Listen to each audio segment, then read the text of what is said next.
मैं सोच रहा था इंश्योरेंस के बारे में बात करते हैं सर। ठीक है, आज का जो टॉपिक है सर इंश्योरेंस है। इंश्योरेंस में कितने तरह का होता है, क्या क्या चीज़ें होता है, हम लोग थोड़ा डिटेल में जाएंगे। तो सर सबसे पहला क्वेश्चन ये है कि इंश्योरेंस होता क्या है? इंश्योरेंस सर एक प्रकार का फाइनेंशियल सिक्योरिटी है जी। जो हमारा कोई प्रोडक्ट है, इवन हमारी लाइफ है, हाँ। कोई भी ऐसा एक्सपेंसेस जो अनएक्सपेक्टेड है, जो हाँ। आ सकता है फ्यूचर में, हाँ। उसको सिक्योर करने के लिए हम एक छोटा अमाउंट देकर और बड़े जो हमारे बिहाफ पे उस रिस्क को हम ट्रांसफर कर देते हैं सर। हम अपनी रिस्क, हमारी खुद की रिस्क हाँ। हम इंश्योरेंस कंपनी को ट्रांसफर कर देते हैं एक छोटा सा प्रीमियम देके। और वो कभी अगर ऐसा कुछ हुआ होता तो उसका कंपनी हमें भुगतान करती, तो ये इंश्योरेंस कहलाता है सर। हम इंश्योर्ड हो रहे हैं। तो आज हम इंश्योरेंस में किस तरह का इंश्योरेंस के बारे में बात करने वाले हैं? सर जो तो बहुत बेसिक तरह का होता है मेरे ख्याल से। सर इंश्योरेंस तो इतना है कि मैं अगर आपको नाम भर के नाऊं तो 10 मिनट लगेगा मुझे। वही बोल रहा हूँ ना, तो आज हम उनका टॉपिक 5-5 सेकंड के नाम है, पर बनाने में भी 10 मिनट लगेगा। तो हम लोग मेन पॉइंट किस बारे में बात करने वाले? इंश्योरेंस जो बेसिकली आम आदमी के जो हमारे डेली रूटीन वाले इंश्योरेंस है, वो हम अपन हेल्थ के बारे में बात करेंगे, हेल्थ इंश्योरेंस के बारे में, मोटर इंश्योरेंस के बारे में बात कर लेंगे, और घर के इंश्योरेंस के बारे में बात कर लेंगे अपन। तो चलिए एक एक करके स्टार्ट करते हैं। हाँ, अपन पहले हेल्थ इंश्योरेंस के बारे में हेल्थ इंश्योरेंस के बारे में बात करते हैं। हेल्थ इंश्योरेंस सर हमको अनएक्सपेक्टेड बीमारियां को सिक्योर करने के लिए, हॉस्पिटलाइजेशन के एक्सपेंसेस कवर करने के लिए हेल्थ इंश्योरेंस हम लेते हैं। इंश्योरेंस कंपनी हमको इंश्योरेंस देती है जिसके बिहाफ पे वो हमसे प्रीमियम लेती है। और हम कोई बड़ी बीमारी आ रही है, छोटी आ रही है, वो अगर कोई अनएक्सपेक्टेड घटना ऐसी घट जाती है तो हमारे फाइनेंशियल बर्डन और क्या जाए, हमारी आर्थिक स्थिति ना बिगड़े। तो अगर हम एक क्वेश्चन यहाँ पे कर रहे हो कि हम इंश्योरेंस कब हमें लेना चाहिए, जनरली हमें लगता है कि इंश्योरेंस हम तब लेते हैं जब सेट हो चुके हैं, एज हो चुकी है, तब लेते हैं। इंश्योरेंस का सही एज क्या है सर? आपको क्या लगता है कि सही एज कब इंश्योरेंस? सर मेरा ओपिनियन तो आप मानेंगे तो इंश्योरेंस कंपनी जब बोले कि मुझे, अगर वो कहते हैं कि आप 2 साल के हैं और आपको इंश्योरेंस ले सकते हैं, तो एक्चुअली सर आप एक चीज समझिए, मैं बीइंग अ फादर, मैं अगर मैं एक फादर हूँ, मेरा बेटा इंश्योरेंस कंपनी कहती है 21 दिन बाद, बच्चे के बर्थ के 21 दिन बाद आप उसको सिक्योर कर सकते हैं। बिल्कुल। तो मैंने 3 महीने के बाद, 3 महीने या 21 दिन के बाद, जैसे ही मिनिमम टाइम हुआ, मैंने उसको अपने हेल्थ इंश्योरेंस में इंक्लूड कर दिया। अब आप समझिए कि इंश्योरेंस लेने की एज क्या है? 21 दिन। 21 दिन। अगर आपके 21 दिन का एज है, जब आप बोलना भी नहीं जानते हो, तब से ले सकते हैं। पर ज्यादातर लोग यही मिस्टेक करते हैं कि हम पहले पढ़ाई में निकालते हैं, फिर वो जॉब करते हैं या बिजनेस करते हैं, अर्निंग करते हैं, फिर वो शादी का माहौल आने लगता है, फिर ध्यान आता है कि अरे यार इंश्योरेंस तो हमने लिया नहीं, इंश्योरेंस ले लेना चाहिए। एक्चुअली सर होता क्या है कि हम जब तक हमारा माइंडसेट क्लियर नहीं होगा इंश्योरेंस को लेके, आज भी इंश्योरेंस को लेके लोग इंश्योरेंस को एक्सपेंसेस ट्रीट कर रहे हैं। एक्चुअली में इंश्योरेंस कोई एक्सपेंसेस नहीं है। इंश्योरेंस एक्सपेंसेस नहीं, एक्सपेंसेस वो होता है जैसे हमको कोई रिटर्न नहीं मिलने वाला जी। आप गाड़ी चला रहे हैं, पेट्रोल एक्सपेंसेस है, वो कोई पर्टिकुलर पेट्रोल का जो एक्सपेंस है वो एक्सपेंसेस है। आप खाना खा के आ रहे हैं, मतलब पेट्रोल के लिए कुछ नहीं मिल रहा है। हाँ, उससे गाड़ी से जाने के बाद वहाँ कुछ काम हाँ, उससे तो कुछ नहीं मिल रहा है। हाँ, उससे नहीं, तो वो एक्सपेंसेस नहीं है, वो खर्चा नहीं है इंश्योरेंस अपना। ओके, वो तो आपको सिक्योर कर रहा है ना। मतलब बेसिकली जो आप दे रहे हैं वो चीजें रिटर्न आएगी आपके पास, क्योंकि होने वाली बीमारियों के बारे में या कोई भी मिस हैपनिंग होने के बारे में हमें नहीं पता होता है। एक्सीडेंट कभी भी कोई भी चीज का होता है, इसका मतलब ये नहीं कि हम सर इंश्योरेंस का सबसे बड़ा दिक्कत पता क्या लगता है मुझे, जैसे मैं अपनी एक्सपीरियंस बताता हूँ। जब लाइफ इंश्योरेंस वाले आते हैं ना, तो हमेशा वो मरने की बात करते हैं, आप मर जाओगे तो आपको भी आप पे मिलेगा। तो जो वर्ड जो है ना, बड़ा डेंजरस है, पर हम इसको नेगलेक्ट भी नहीं कर सकते सर, क्योंकि ये चीजें पता है कि कभी भी कुछ भी हो सकता है। मरने की छोड़ो, हमें तो एक सिंपल सा बात बताता हूँ, एक्सीडेंट जो होता है ना, जो अचानक होने वाली जो होने वाली हैपन होता है, इंश्योरेंस उन चीज़ों को लिए ना बहुत इंपॉर्टेंट हो जाता है, मेरे को लगता है, क्योंकि ये कभी भी कुछ भी हो सकता है ना सर। एक चीज़ समझिए, आजकल मेडिकल खर्चे इतने ज़्यादा हो गए हैं। गवर्नमेंट हॉस्पिटलों के हालात क्या हैं? सभी जगह ऐसा नहीं है कि सभी जगह के हालात बुरे हैं, पर बहुत सी जगह में सुविधाएं नहीं है। प्राइवेट में बहुत सुविधाएं हैं। डॉक्टरों की जो ओपीडी वाली चार्जेस हैं वो 1000 रुपीज प्लस चल रहे हैं। बिल्कुल। और हम 2 दिन के लिए एडमिट हो जाते हैं तो हम तो सर बिस्तर में पहुंच गए। बिल्कुल। फाइनेंशियली इवन आईडी पासवर्ड भी मेरे ही पास है, बैंक अकाउंट हो गए, पर जो बाहर है उसके पास कुछ नहीं है। और डॉक्टर कह रहा है कि ऑपरेशन करना पड़ेगा, ये करना पड़ेगा, आईसीयू में रखना पड़ेगा, एमआईसीयू में रखना पड़ेगा। एक्सपेंसेस पहुंच गए 3 लाख। अब आप एक चीज समझिए कि एक मेडिकल इंश्योरेंस की प्रीमियम 5 लाख की अगर आप राइट टाइम पे उसको ले लेते हैं इंडिविजुअल पर्सन की, तो 6 से 7 हजार आती है ईयरली। 5 लाख का इंश्योरेंस, मतलब अगर आप 5 लाख तक आप सिक्योर्ड हो, टाइम पे उसको लेते हो तो 5 से 6 हजार के आसपास उसकी प्रीमियम आती है ईयरली। पर अगर हम 5 हजार बचाने के लिए हम कहते हैं यार क्यों 5 हजार, क्योंकि इंश्योरेंस का एक ड्रॉबैक है। ड्रॉबैक ये है कि अगर आप बीमार नहीं हुए तो 5 हजार जो आपका सिक्योर था वो एक्सपेंसिव से ट्रीट कर लो आप उसको, मतलब वो पैसा गया आपका। पर उसका बेनिफिट भी तो मिलता उसका है। बिल्कुल पूरे 365 दिन या फिर जिस टाइम ड्रेस, अब तो इंश्योरेंस कंपनियां सर 2 साल 3 साल की प्लस पॉलिसियां भी दे रही हैं। तो उस 5,000 रुपए या 6,000 रुपए लेके आप 5 लाख को सिक्योर हो सकते हैं। पर जब आप मिस हैपनिंग हुई और आप हॉस्पिटल में जब 3 लाख रुपए का बिल बना, तो आप समझिए कि वो जब आप ठीक होकर आए वो पैसा अगर आपकी जेब से नहीं गया तो आप मेंटली कितने फ्री होंगे। सर मुझे ऐसा लगता है ना, मतलब मैं अपनी बता रहा हूँ चीजें, कि मुझे लगता है कि वो पैसे बाद में कि कितना मिलेगा नहीं मिलेगा, मुझे सबसे बड़ा टेंशन एक इंसान के क्या रहता है कि अगर कुछ हो गया तो 5 लाख रुपए, ऐसा नहीं कि मतलब मैं सबकी बात नहीं कर रहा हूँ, पर जनरली नहीं रहता कि जेब में रखा हुआ तुरंत जाके हो जाएगा, और वो पता भी नहीं होता ना कितना लगे। पर अगर आपके पास इंश्योरेंस हो, कोई ऐसा चीज है कि इसमें इतना लाख रुपए का मेरे पास है, तो आपको ये सोचना नहीं होता है कि वो एट टाइम कौन से हॉस्पिटल में, किस हॉस्पिटल में जाना है, और खास करके बड़ा हॉस्पिटल में ना चला जाए, क्योंकि हम तो अपने कलीग को या फिर अपने फैमिली मेंबर को बेस्ट से बेस्ट जगह ले जाने की कोशिश करते हैं। और इंश्योरेंस ज्यादातर उन्हीं हॉस्पिटलों को देता है जो फेमस होते हैं, जो अच्छे हॉस्पिटल से उन्हीं को कवर करता है वो। तो आपको ये नहीं सोचना है कि मुझे कौन से हॉस्पिटल, आप तो बेस्ट से बेस्ट हॉस्पिटल में जाओ, और उसके पहले एक बार थोड़ा कंफर्म भी कर लो कि आप कौन से पॉलिसी ले रहे हो। वो तो सर ये वो कहते हैं ना कि मिडिल क्लास व्यक्ति का फैमिली मेंबर जब जाता है या किसी की डेथ हो जाती है, अगर वो 1 महीने आईसीयू में रह के जाता है तो वो अकेला नहीं जाता है, वो 4-5 को लेके जाता है जो जिंदा है पर वो एक्चुअली मर चुके होते हैं। हाँ, बिल्कुल। क्योंकि फाइनेंशियली वो इतना खत्म हो चुके होते हैं कि हम उस चीज को वो समझ नहीं पाते हैं कि भाई 2-4-5 साल तो उस चीज को निकलने में लग जाता है। बिल्कुल, क्योंकि हम समाज से भाग नहीं सकते हैं उस चीज को लेकर। तो इंश्योरेंस का इंपॉर्टेंस सर बहुत है, मतलब आंख बंद करके कुछ इंश्योरेंस मैंडेटरी होने चाहिए।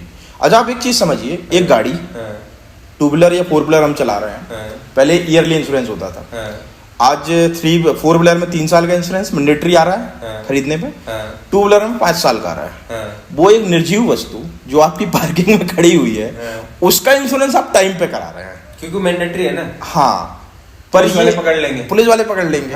वो पैसा बचाने के लिए आप एक चालान जो कि 2,000 रुपए का है उसको बचाने के लिए, वो भी हो सकता है साल भर में ना कटे, नहीं कटते हैं जनरली, नहीं कटते हैं, तो हो सकता है कट जाए।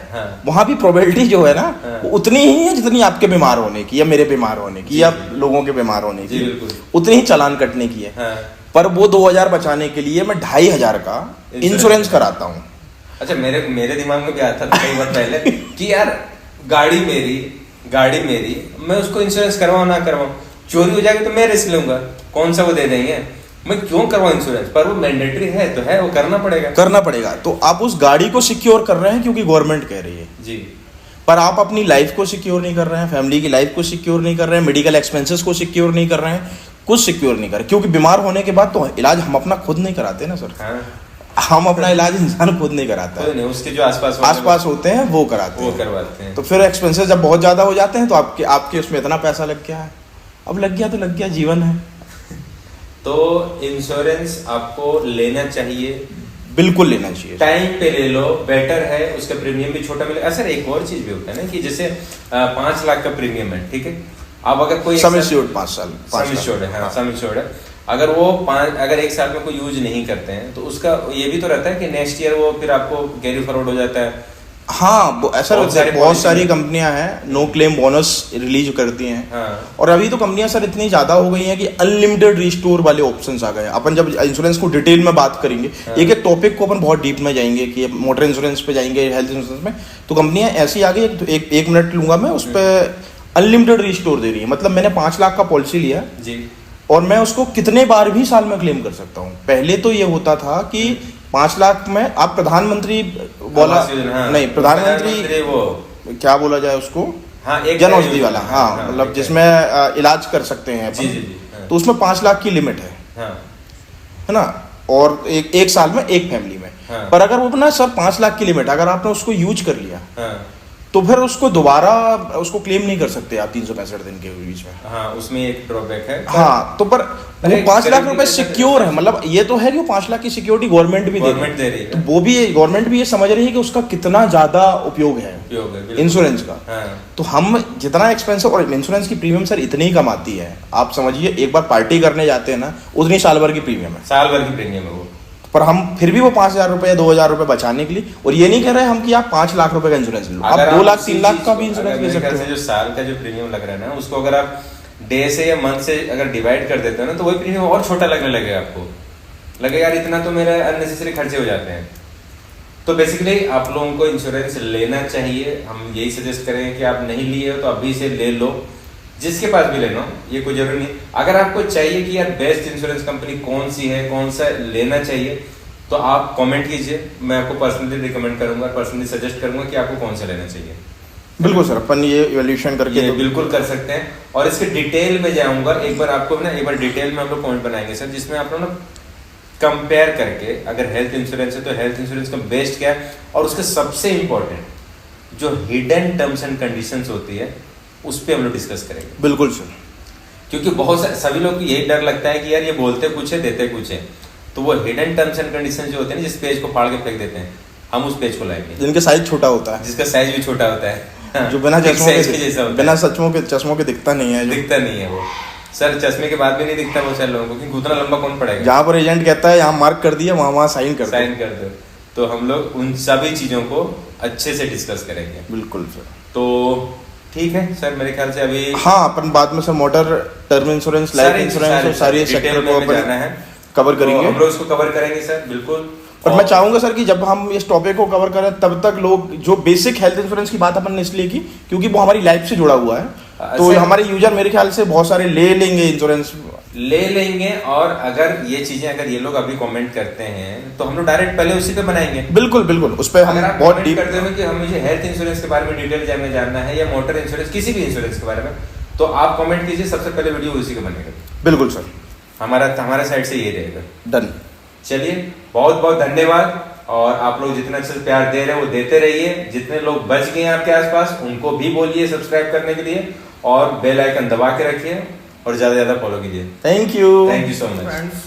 देखिए सर, उसमें आप सेविंग, आरडी और एफडी के बारे में हमने लास्ट वीडियो में बात की, जहाँ पर हमने ये निष्कर्ष पर हम पहुंचे कि यहाँ पर एफडी और आरडी में पैसा रखना घर में पैसा रखने के बराबर ही है। बिल्कुल ना। तो उसके अलावा भी सर बहुत सारे ऑप्शंस हैं, पर वो सारे ऑप्शंस का जो पहली स्टेप है सर, वहाँ पर हम ये क्लियर करते हैं कि आपकी रिस्क क्या लेने की कैपेसिटी क्या है। आप रिस्क किस तरह का रिस्क? रिटर्न का रिस्क सर, रिटर्न की आपका किस प्रकार का रिटर्न चाहिए, क्योंकि अपन ने पहले भी बात की है कि सेविंग अकाउंट में कोई रिस्क नहीं है, इसलिए वहाँ रिटर्न लो है।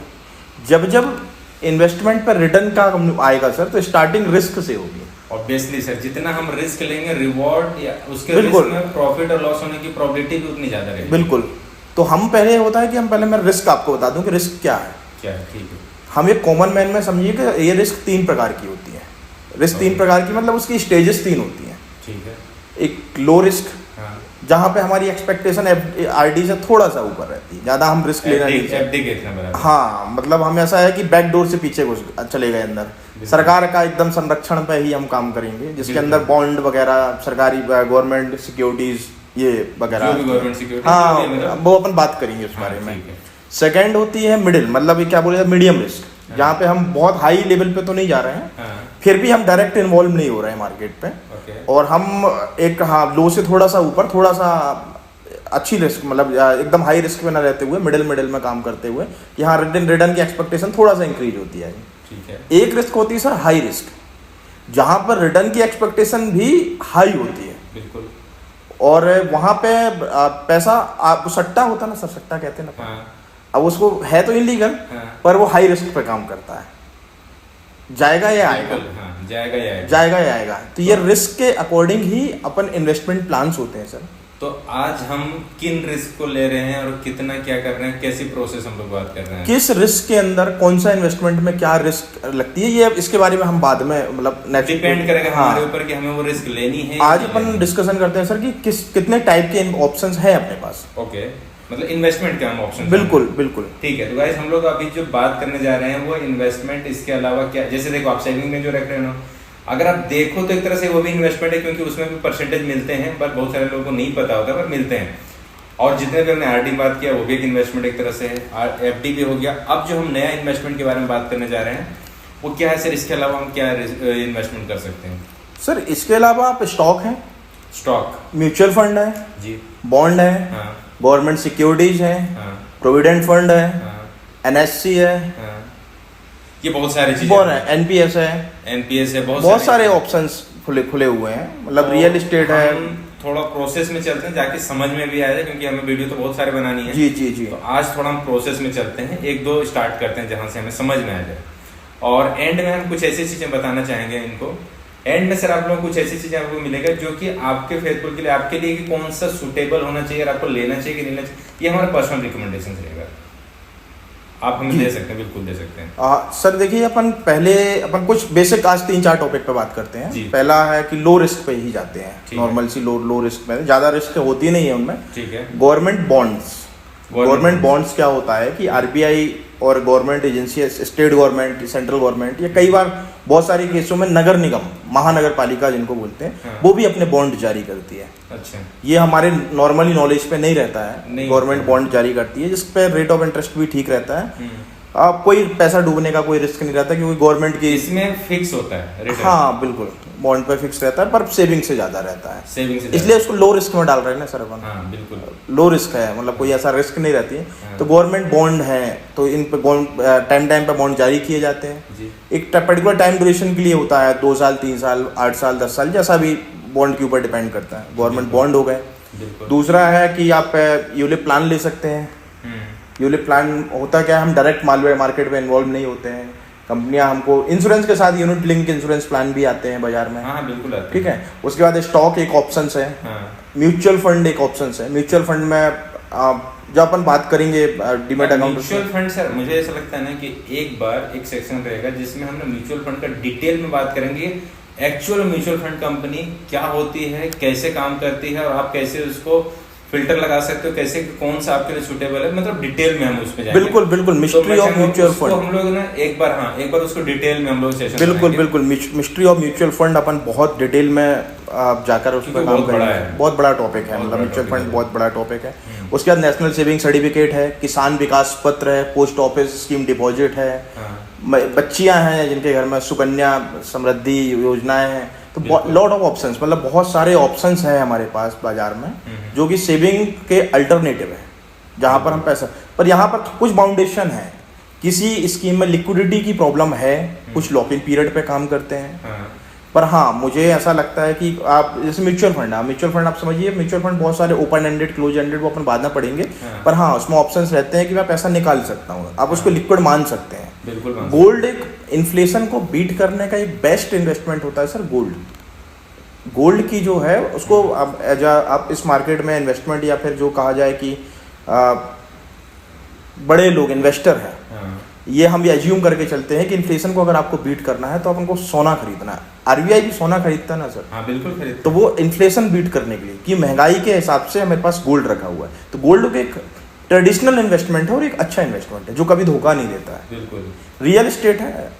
गोल्ड के बारे में एक चीज बताना चाहूंगा सर।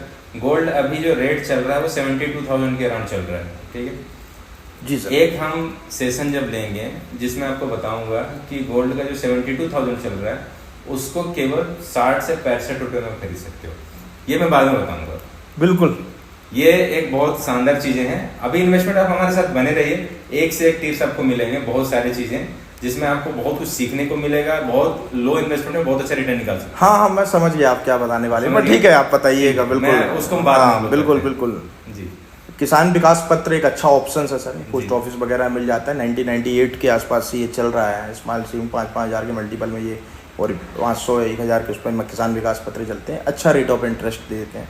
एनपीएस एक अच्छा ऑप्शन है। एनपीएस पे भी अपन पैसा डिपॉजिट कर सकते हैं। नॉर्मली गवर्नमेंट एम्प्लॉय हो या फिर प्राइवेट सेक्टर के हो, एनपीएस अकाउंट खोल रहे हैं एनपीएस के अंदर जो लिमिट जो हम रेगुलर जमा करते हैं, सपोज मैं 10,000 रुपीज़ मेरी सैलरी से डिडक्ट हो रहा है, हाँ। उसको एडिशनल में जमा कर सकता हूँ। हाँ। प्रोविडेंट फंड में हम पैसा जमा कर सकते हैं। हाँ। तो जो हर बहुत सारे अल्टरनेटिव हैं हमारे पास जो हमको सेविंग से ज़्यादा रिटर्न दे रहे हैं, और हम उस पर जाके एक अच्छा कॉर्पस खड़ा कर सकते हैं। मतलब आरडी, अगर आप सेविंग अकाउंट में आरडी क्रिएट करके 5% या 6% की आरडी बना रहे हैं, तो उससे बेटर ऑप्शन है कि आप एक एसआईपी म्यूचुअल फंड में रखें। एसआईपी से बेस्ट है। एसआईपी आप वही चीज़ कर रहे हैं, मतलब आप सेविंग अकाउंट से भी पैसा डिडक्ट करने के बाद एक आरडी खड़ी कर रहे हैं, वही आरडी आप म्यूचुअल फंड में डालें और वहाँ से कॉर्पस अच्छा खड़ा हो जाएगा। जो आप यहाँ 5% ले रहे हैं किसी आरडी में, म्यूचुअल फंड में, तो रिटर्न इतने अच्छे हैं। कुछ फंड में आपको बाद में सजेस्ट करूंगा, अपन बात करेंगे उस बारे में, जिसने 15%, 20%, इवन 23 और 33% तक रिटर्न दिया है ईयरली। तो ये रिटर्न जहाँ पे हम सेविंग और एफडी में देख रहे हैं 3%, 7% इसमें रुक रहे हैं, हाँ, वो अपने को यहाँ पे इतने में मिल सकते हैं। बिल्कुल। और म्यूचुअल फंड भी सर बहुत सारे ऑप्शंस है, आप रिस्क के अकॉर्डिंग म्यूचुअल फंड भी डिवाइड होते हैं। म्यूचुअल फंड तो सर बहुत बड़ा है। हाँ, बहुत बड़ा चीज़ है, एक टॉपिक है और बहुत बड़ा मिस्ट्री। पोस्ट ऑफिस में भी आप डिपॉजिट, जो चीज़ आप बैंक में कर रहे हैं, पोस्ट ऑफिस में रेट ऑफ इंटरेस्ट थोड़ा अच्छा रहता है। अगर आप एफडी में ही जाना चाह रहे हैं, टर्म डिपॉजिट पे ही जाना चाह रहे हैं, तो पोस्ट ऑफिस एक अच्छा ऑप्शन है। और दूसरा ये सर कि ये सारी इन्वेस्टमेंट है ना, ये आपकी एज पे भी डिपेंड करते हैं।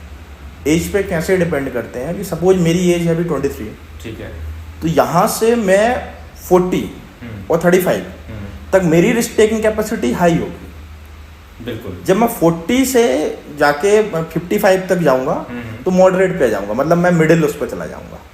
पर मैं 60 साल के बाद मैं रिस्क नहीं ले सकता ना सर, क्योंकि अब की मुझे हाई रिस्क पे इन्वेस्टमेंट चाहिए। मैं सिक्योर उस पर जाऊंगा। मैं अभी जो मैं मतलब इन्वेस्टमेंट उस टाइम भी कर सकते हैं, बट आप सिक्योर प्रोडक्ट, आपकी एज कम रिस्क ज़्यादा। सर एक इसका थ्योरी है, जैसा कि मैं समझता हूँ, मतलब मैंने कहीं पे ये चीज़ किया था कि थ्योरी ऐसा है कि आप सबसे पहले अपनी एज आपने बताई, जो भी आपकी एज है, बिल्कुल, उसको 100 से माइनस कर दीजिए, ठीक। जितना आया ना उतने % का आप रिस्क ले सकते हो।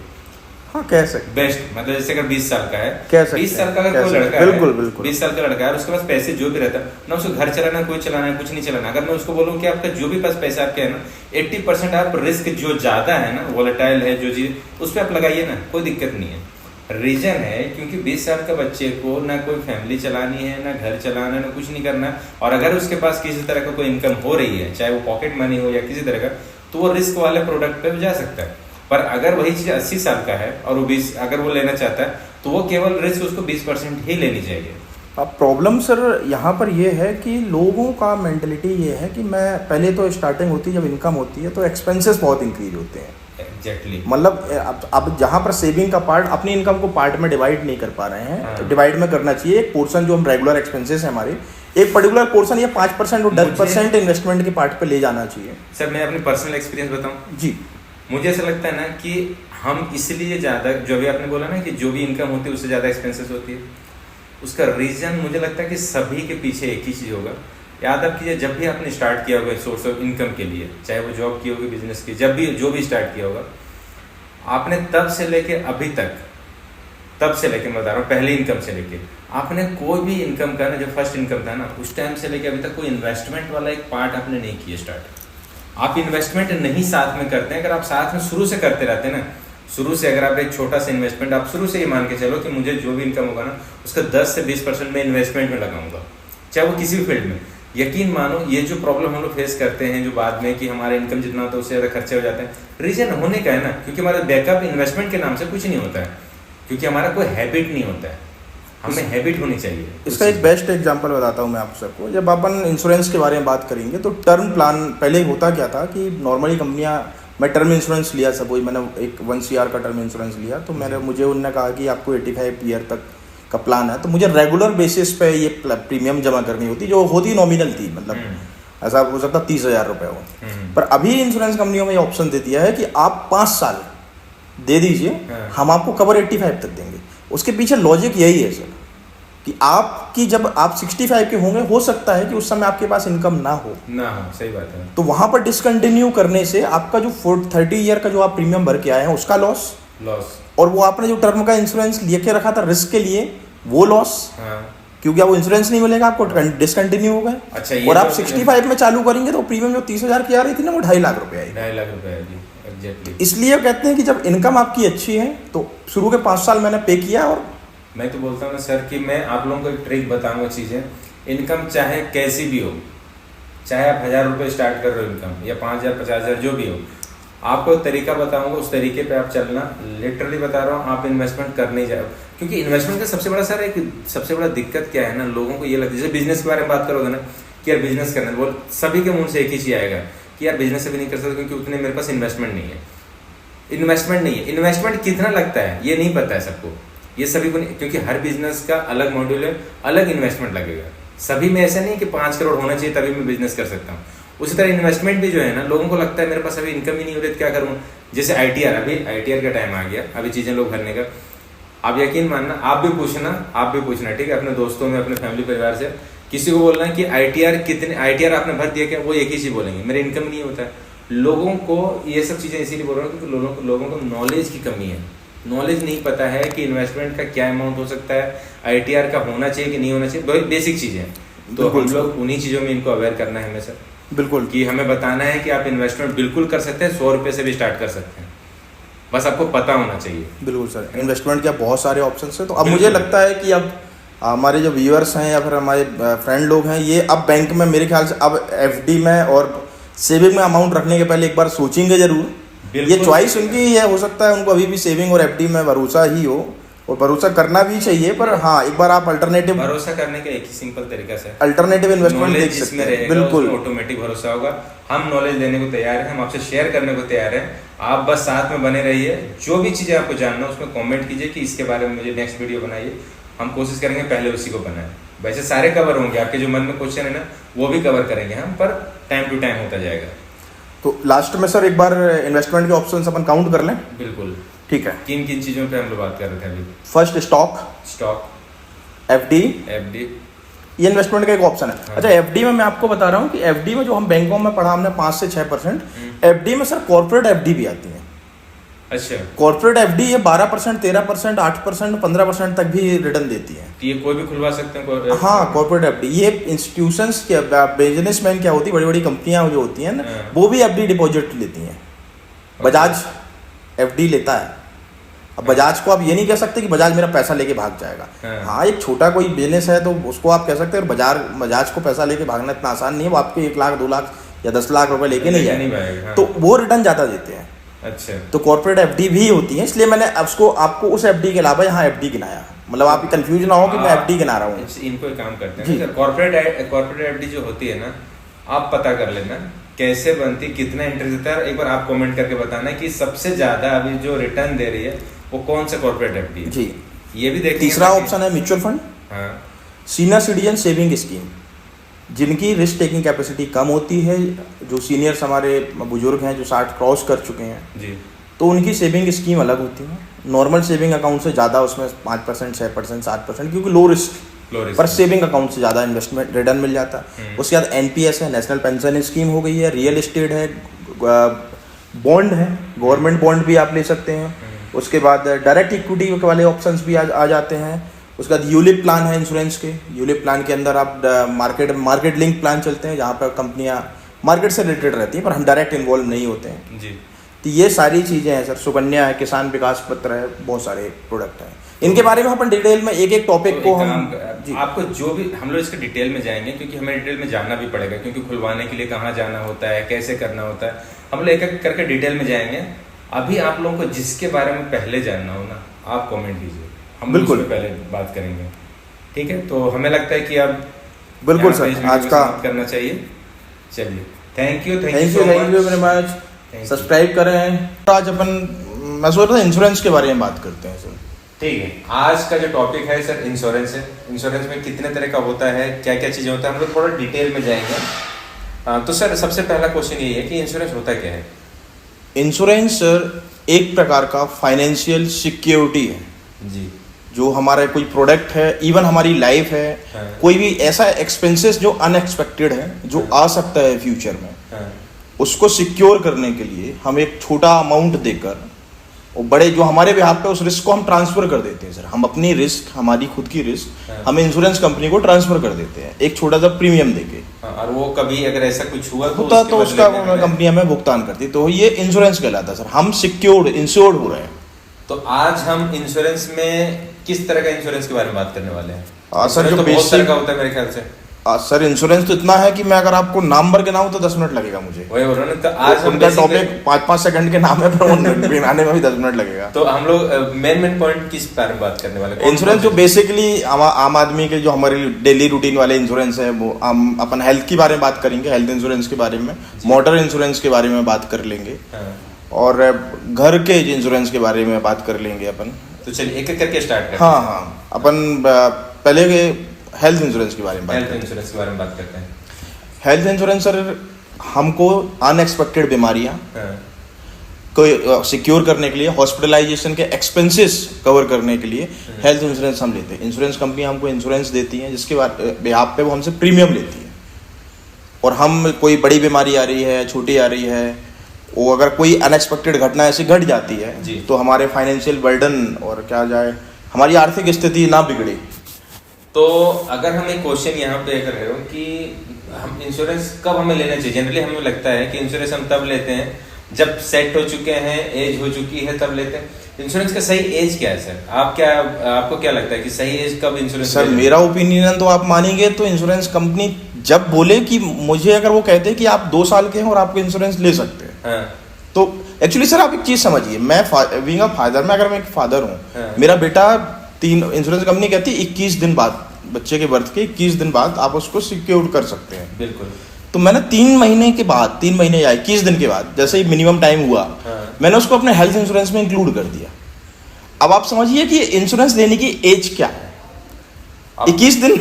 21 दिन। अगर आपके 21 दिन का एज है, जब आप बोलना भी नहीं जानते हो, तब से ले सकते हैं। तब से ले सकते हैं। पर ज्यादातर लोग यही मिस्टेक करते हैं कि हम पहले पढ़ाई में निकालते हैं, फिर वो जॉब करते हैं या बिजनेस करते हैं, अर्निंग करते हैं, फिर वो शादी का माहौल आने लगता है, फिर ध्यान आता है कि अरे यार इंश्योरेंस तो हमने लिया नहीं, इंश्योरेंस ले लेना चाहिए। एक्चुअली सर होता क्या है कि हम जब तक हमारा माइंडसेट क्लियर नहीं होगा इंश्योरेंस को लेके, आज भी इंश्योरेंस को लेके लोग इंश्योरेंस को एक्सपेंसेस ट्रीट कर रहे हैं। एक्चुअली में इंश्योरेंस कोई एक्सपेंसेस नहीं है। इंश्योरेंस एक्सपेंसेस नहीं, एक्सपेंसेस वो होता है जैसे हमको कोई रिटर्न नहीं मिलने वाला जी। आप गाड़ी चला रहे हैं, पेट्रोल एक्सपेंसेस है, वो कोई पर्टिकुलर पेट्रोल का जो एक्सपेंस है वो एक्सपेंसेस है। आप खाना खा के आ रहे हैं, मतलब पेट्रोल के लिए कुछ नहीं मिल रहा है। हाँ, उससे गाड़ी से जाने के बाद वहाँ कुछ काम हाँ, उससे तो कुछ नहीं मिल रहा है। हाँ, उससे नहीं, तो वो एक्सपेंसेस नहीं है, वो खर्चा नहीं है इंश्योरेंस अपना। ओके, वो तो आपको सिक्योर कर रहा है ना। हाँ, मतलब बेसिकली जो आप दे रहे हैं वो चीजें रिटर्न आएगी आपके पास, क्योंकि होने वाली बीमारियों के बारे में या कोई भी मिस हैपनिंग होने के बारे में हमें नहीं पता होता है। एक्सीडेंट कभी भी कोई भी चीज का होता है, इसका मतलब ये नहीं कि हम सर इंश्योरेंस का सबसे बड़ा दिक्कत पता क्या लगता है मुझे? जैसे मैं अपनी एक्सपीरियंस बताता हूँ, जब लाइफ इंश्योरेंस वाले आते हैं ना, तो हमेशा वो मरने की बात करते हैं, आप मर जाओगे तो आपको ब्याह पे मिलेगा। तो जो वर्ड जो है ना, बड़ा डेंजरस है, पर हम इसको नेग्लेक्ट भी नहीं कर सकते सर, क्योंकि ये चीजें पता है कि कभी भी कुछ भी हो सकता है। मरने की छोड़ो, हमें तो एक सिंपल सा बात बताता है, एक्सीडेंट जो होता है ना, जो अचानक होने वाली जो होने वाली घटना होता है, इंश्योरेंस उन चीजों को लिए ना बहुत इंपॉर्टेंट हो जाता है, मेरे को लगता है, क्योंकि ये कभी भी कुछ भी हो सकता है ना। सर एक चीज समझिए, आजकल मेडिकल खर्चे इतने ज्यादा हो गए हैं, गवर्नमेंट हॉस्पिटलों के हालात क्या हैं, सभी जगह ऐसा नहीं है कि सभी जगह के हालात बुरे हैं, पर बहुत सी जगह में सुविधाएं नहीं है। प्राइवेट में बहुत सुविधाएं हैं, डॉक्टरों की जो ओपीडी वाली चार्जेस हैं वो 1000 रुपीज प्लस चल रहे हैं। बिल्कुल। और हम 2 दिन के लिए एडमिट हो जाते हैं तो हम तो सर बिस्तर में पहुंच गए। बिल्कुल। फाइनेंशियली इवन आईडी पासवर्ड भी मेरे ही पास है, बैंक अकाउंटों के, पर जो बाहर है उसके पास कुछ नहीं है, और डॉक्टर कह रहा है कि ऑपरेशन करना पड़ेगा, ये करना पड़ेगा, आईसीयू में रखना पड़ेगा, एमआईसीयू में रखना पड़ेगा, एक्सपेंसेस पहुंच गए 3 लाख। अब आप एक चीज समझिए कि एक मेडिकल इंश्योरेंस की प्रीमियम 5 लाख की, अगर आप राइट टाइम पे उसको ले लेते हैं इंडिविजुअल पर्सन की, तो 6 से 7 हजार आती है ईयरली। 5 लाख का इंश्योरेंस, मतलब अगर आप 5 लाख तक आप सिक्योर्ड हो, टाइम पे उसको लेते हो तो 5 से 6 हजार के आसपास उसकी प्रीमियम आती ईयरली। पर वो हम 5 हजार बचाने के लिए हम कहते हैं यार क्यों 5 हजार, क्योंकि इंश्योरेंस का एक ड्रॉबैक है। ड्रॉबैक ये है कि अगर आप बीमार नहीं हुए तो 5 हजार जो आपका सिक्योर था वो एक्सपेंसेस से ट्रीट कर लो आप उसको, मतलब वो पैसा गया आपका। पर उसका बेनिफिट भी तो मिलता उसका बिल्कुल पूरे 365 दिन, या फिर जिस टाइम ड्रेस, अब तो इंश्योरेंस कंपनियां सर 2 साल 3 साल की प्लस पॉलिसियां भी दे रही हैं। हाँ। तो उस 5,000 रुपए या 6,000 रुपए लेके आप 5 लाख को सिक्योर हो सकते हैं। पर जब आप मिस हैपनिंग हुई और आप हॉस्पिटल में जब 3 लाख रुपए का बिल बना, तो आप समझिए कि वो जब आप ठीक होकर आए और वो पैसा अगर आपकी जेब से नहीं गया, तो आप मेंटली कितने फ्री होंगे। सर मुझे ऐसा लगता है ना, मतलब मैं अपनी बता दूं चीजें, कि मुझे लगता है कि वो पैसे बाद में कि कितना मिलेगा नहीं मिलेगा, मुझे सबसे बड़ा टेंशन एक इंसान के क्या रहता है कि अगर कुछ हो गया 5 लाख रुपए, ऐसे नहीं कि मतलब मैं सबकी बात नहीं कर रहा हूँ, पर जनरली नहीं रहता कि जेब में रखा हुआ है तुरंत जाके हो जाएगा, और वो पता भी नहीं होता ना कितना लगे। पर अगर आपके पास इंश्योरेंस हो, कोई ऐसा चीज है कि इसमें इतना लाख रुपए का मेरे पास है, तो आपको ये सोचना नहीं होता है कि वो एट टाइम कौन से हॉस्पिटल में, किस हॉस्पिटल में जाना है, और खास करके बड़ा हॉस्पिटल में ना चला जाए, क्योंकि हम तो अपने कलीग को या फिर अपने फैमिली मेंबर को बेस्ट से बेस्ट जगह ले जाने की कोशिश करते हैं। और इंश्योरेंस ज्यादातर उन्हीं हॉस्पिटलों को देता है जो फेमस होते हैं, जो अच्छे हॉस्पिटल्स हैं उन्हीं को कवर करता है वो। तो आपको ये नहीं सोचना है कि मुझे कौन से हॉस्पिटल, आप तो बेस्ट से बेस्ट हॉस्पिटल में जाओ, और उसके पहले एक बार थोड़ा कंफर्म भी कर लो कि आप कौन से पॉलिसी ले रहे हो। वो तो सर ये वो कहते हैं ना कि मिडिल क्लास व्यक्ति का फैमिली मेंबर जब जाता है या किसी की डेथ हो जाती है, अगर वो 1 महीने आईसीयू में रह के जाता है तो वो अकेला नहीं जाता है, वो 4-5 को लेके जाता है जो जिंदा है पर वो एक्चुअली मर चुके होते हैं। हाँ बिल्कुल, क्योंकि फाइनेंशियली वो इतना खत्म हो चुके होते हैं कि हम उस चीज को वो समझ नहीं पाते कि भाई 2-4-5 साल तो उस चीज को निकलने में लग जाता है। बिल्कुल, क्योंकि हम समाज से भाग नहीं सकते हैं उस चीज को लेकर। तो इंश्योरेंस का इंपॉर्टेंस सर बहुत है, मतलब आंख बंद करके कुछ इंश्योरेंस मैंडेटरी होने चाहिए। अच्छा आप एक चीज समझिए, एक गाड़ी 2 व्हीलर या 4 व्हीलर हम चला रहे हैं, पहले ईयरली इंश्योरेंस होता था, आज 4 व्हीलर में 3 साल का इंश्योरेंस मैंडेटरी आ रहा है खरीदने पे, 2 व्हीलर में 5 साल का आ रहा है। वो एक निर्जीव वस्तु जो आपकी पार्किंग में खड़ी हुई है, उसका इंश्योरेंस आप टाइम पे करा रहे हैं क्योंकि मैंडेटरी है ना। हाँ, पर पुलिस वाले पकड़ लेंगे, पुलिस वाले पकड़ लेंगे। हाँ। वो पैसा बचाने के लिए आप एक चालान जो कि 2,000 रुपए का है, हाँ। उसको बचाने के लिए, हाँ। वो भी हो सकता है साल भर में ना कटे, नहीं कटते हैं जनरली, नहीं कटते हैं, तो हो सकता है कट जाए। हाँ। वहां भी प्रोबेबिलिटी जो है ना, हाँ। वो उतनी ही है जितनी आपके बीमार होने की या मेरे बीमार होने की या लोगों के बीमार होने की, उतनी ही चालान कटने की है। हाँ। पर वो 2,000 बचाने के लिए मैं 2,500 का इंश्योरेंस कराता हूँ। अच्छा, मेरे दिमाग में भी आता था कई बार पहले कि यार गाड़ी मेरी, मैं उसको इंश्योरेंस करवाऊं ना करवाऊं, चोरी हो जाएगी तो मैं रिस्क लूंगा, कौन सा वो दे देंगे, मैं क्यों करवाऊं इंश्योरेंस। पर वो मैंडेटरी है तो है, वो करना पड़ेगा। तो आप उस गाड़ी को सिक्योर कर रहे हैं क्योंकि गवर्नमेंट कह रही है जी, पर आप अपनी लाइफ को सिक्योर नहीं कर रहे हैं, फैमिली की लाइफ को सिक्योर नहीं कर रहे हैं, मेडिकल एक्सपेंसेस को सिक्योर नहीं कर रहे हैं, कुछ सिक्योर नहीं कर रहे। क्योंकि बीमार होने के बाद तो इलाज हम अपना खुद नहीं कराते ना सर। हाँ। हम अपना इलाज इंसान खुद नहीं कराता है, उसके जो आसपास होते हैं वो करवाते हैं। तो फिर एक्सपेंसेस जब बहुत ज्यादा हो जाते हैं तो आपके उसमें इतना पैसा लग गया है, अब लग गया, जीवन है। तो इंश्योरेंस आपको लेना चाहिए, बिल्कुल लेना चाहिए, टाइम पे ले लो, बेटर है, उसका प्रीमियम भी छोटा मिलेगा। सर एक और चीज भी होता है ना कि जैसे 5 लाख का प्रीमियम है, ठीक है, अब अगर कोई सम इंश्योर्ड 5 साल सम इंश्योर्ड है, अगर वो अगर 1 साल में कोई यूज नहीं करते हैं तो उसका ये भी तो रहता है कि नेक्स्ट ईयर वो फिर आपको कैरी फॉरवर्ड हो जाता है।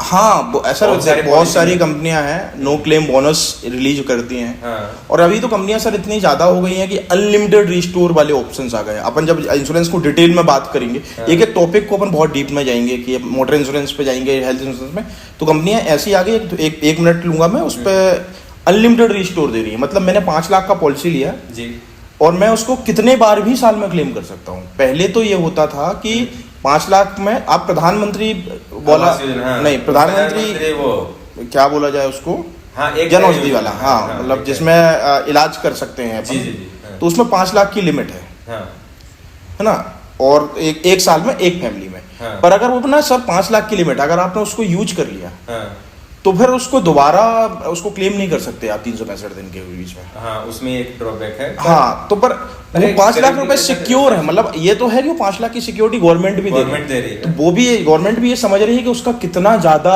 उपयोग है इंश्योरेंस का। हाँ। तो हम जितना एक्सपेंसिव, और इंश्योरेंस की प्रीमियम सर इतनी कम आती है, आप समझिए एक बार पार्टी करने जाते हैं ना, उतनी साल भर की प्रीमियम है, साल भर की प्रीमियम है वो। पर हम फिर भी वो 5,000 रुपए या 2,000 रुपए बचाने के लिए, और ये नहीं कह रहे हम कि आप 5 लाख रुपए का इंश्योरेंस लो, आप 2 लाख 3 लाख का भी इंश्योरेंस ले सकते हैं। जो साल का जो प्रीमियम लग रहा है ना, उसको अगर आप डे से या मंथ से अगर डिवाइड कर देते हो ना, तो वही प्रीमियम और छोटा लगने लगेगा आपको। लगे यार इतना तो मेरा अननेसेसरी खर्चे हो जाते हैं। तो बेसिकली आप लोगों को इंश्योरेंस लेना चाहिए। हम यही सजेस्ट करेंगे कि आप नहीं लिए हो तो अभी से ले लो, जिसके पास भी लेना, ये कोई जरूरी नहीं। अगर आपको चाहिए कि यार बेस्ट इंश्योरेंस कंपनी कौन सी है, कौन सा लेना चाहिए, तो आप कमेंट कीजिए, मैं आपको पर्सनली रिकमेंड करूंगा, पर्सनली सजेस्ट करूंगा कि आपको कौन सा लेना चाहिए। बिल्कुल सर, अपन ये इवैल्यूएशन करके ये बिल्कुल कर सकते हैं। और इसके डिटेल में जाऊंगा एक बार, आपको ना एक बार डिटेल में हम लोग पॉइंट बनाएंगे सर, जिसमें आप लोग ना कंपेयर करके, अगर हेल्थ इंश्योरेंस है तो हेल्थ इंश्योरेंस का बेस्ट क्या है, और उसके सबसे इंपॉर्टेंट जो हिडन टर्म्स एंड कंडीशंस होती है उस पर हम लोग डिस्कस करेंगे। बिल्कुल सर, क्योंकि बहुत सभी लोग को यही डर लगता है कि यार ये बोलते कुछ है देते कुछ है, तो वो हिडन टर्म्स एंड कंडीशन जो होते हैं, जिस पेज को फाड़ के फेंक देते हैं, हम उस पेज को लाएंगे। जिनके साइज छोटा होता है, जिसका साइज भी छोटा होता है, जो बिना चश्मों के चश्मों के दिखता नहीं है, दिखता नहीं है वो सर, चश्मे के बाद भी नहीं दिखता बहुत सारे लोगों को, क्योंकि उतना लंबा कौन पड़ेगा। जहाँ पर एजेंट कहता है यहाँ मार्क कर दिया, वहाँ साइन कर दो। तो हम लोग उन सभी चीजों को अच्छे से डिस्कस करेंगे। बिल्कुल सर। तो ठीक है सर, मेरे ख्याल से अभी हाँ अपन बाद में sir motor, term insurance, life insurance, सारी सेक्टर को अपन कवर करेंगे। हम लोग इसको कवर करेंगे सर, बिल्कुल। पर मैं चाहूंगा सर कि जब हम इस टॉपिक को कवर करें तब तक लोग, जो बेसिक हेल्थ इंश्योरेंस की बात अपन ने इसलिए की क्योंकि वो हमारी लाइफ से जुड़ा हुआ है, तो हमारे यूजर मेरे ख्याल से बहुत सारे ले लेंगे इंश्योरेंस, ले लेंगे। और अगर ये चीजें अगर ये लोग अभी कमेंट करते हैं तो हम लोग डायरेक्ट पहले उसी पे बनाएंगे। बिल्कुल बिल्कुल, उस पर हम बहुत डीप करते हैं कि हम मुझे हेल्थ इंश्योरेंस के बारे में डिटेल में जानना है, या मोटर इंश्योरेंस, किसी भी इंश्योरेंस के बारे में, तो आप कमेंट कीजिए, सबसे पहले वीडियो उसी का बनेगा। बिल्कुल सर, हमारा साइड से ये रहेगा। डन। चलिए, बहुत बहुत धन्यवाद। और आप लोग जितना अच्छे से प्यार दे रहे हैं वो देते रहिए। जितने लोग बच गए हैं आपके आसपास उनको भी बोलिए सब्सक्राइब करने के लिए, और बेल आइकन दबा के रखिए, और ज्यादा ज्यादा फॉलो कीजिए। Thank you so much. देखिए सर, उसमें सेविंग, आरडी और एफडी के बारे में हमने लास्ट वीडियो में बात की, जहाँ पर हमने ये निष्कर्ष पर हम पहुंचे कि यहाँ पर एफडी और आरडी में पैसा रखना घर में पैसा रखने के बराबर ही है। बिल्कुल ना, तो उसके अलावा भी सर बहुत सारे ऑप्शंस हैं, पर वो सारे ऑप्शंस का जो पहली स्टेप है सर, वहाँ पर हम ये क्लियर करते हैं कि आपकी रिस्क क्या लेने की कैपेसिटी क्या है। आप रिस्क किस तरह का रिस्क? रिटर्न का रिस्क सर, रिटर्न की आपका किस प्रकार का रिटर्न चाहिए जी। क्योंकि अपन ने पहले भी बात की है कि सेविंग अकाउंट में कोई रिस्क नहीं है, इसलिए वहाँ रिटर्न लो है। जब जब इन्वेस्टमेंट पर रिटर्न का आएगा सर, तो स्टार्टिंग रिस्क से होगी। ऑब्वियसली सर, जितना हम रिस्क लेंगे रिवॉर्ड या उसके रिस्क में प्रॉफिट और लॉस होने की प्रोबेबिलिटी भी उतनी ज्यादा रहेगी। बिल्कुल। तो हम पहले होता है कि हम पहले मैं रिस्क आपको बता दूं कि रिस्क क्या है। ठीक है। हम एक कॉमन मैन में समझिए कि ये रिस्क 3 प्रकार की होती है। रिस्क 3 प्रकार की मतलब उसकी स्टेजेस 3 होती हैं। ठीक है। एक लो रिस्क, जहाँ पे हमारी एक्सपेक्टेशन आरडी से थोड़ा सा ऊपर रहती है, ज्यादा हम रिस्क लेना नहीं चाहिए। हाँ, मतलब हम ऐसा है कि बैक डोर से पीछे घुस चले गए अंदर, सरकार का एकदम संरक्षण पे ही हम काम करेंगे, जिसके अंदर बॉन्ड वगैरह, सरकारी गवर्नमेंट सिक्योरिटीज ये वगैरह, हाँ वो अपन बात करेंगे उस बारे में।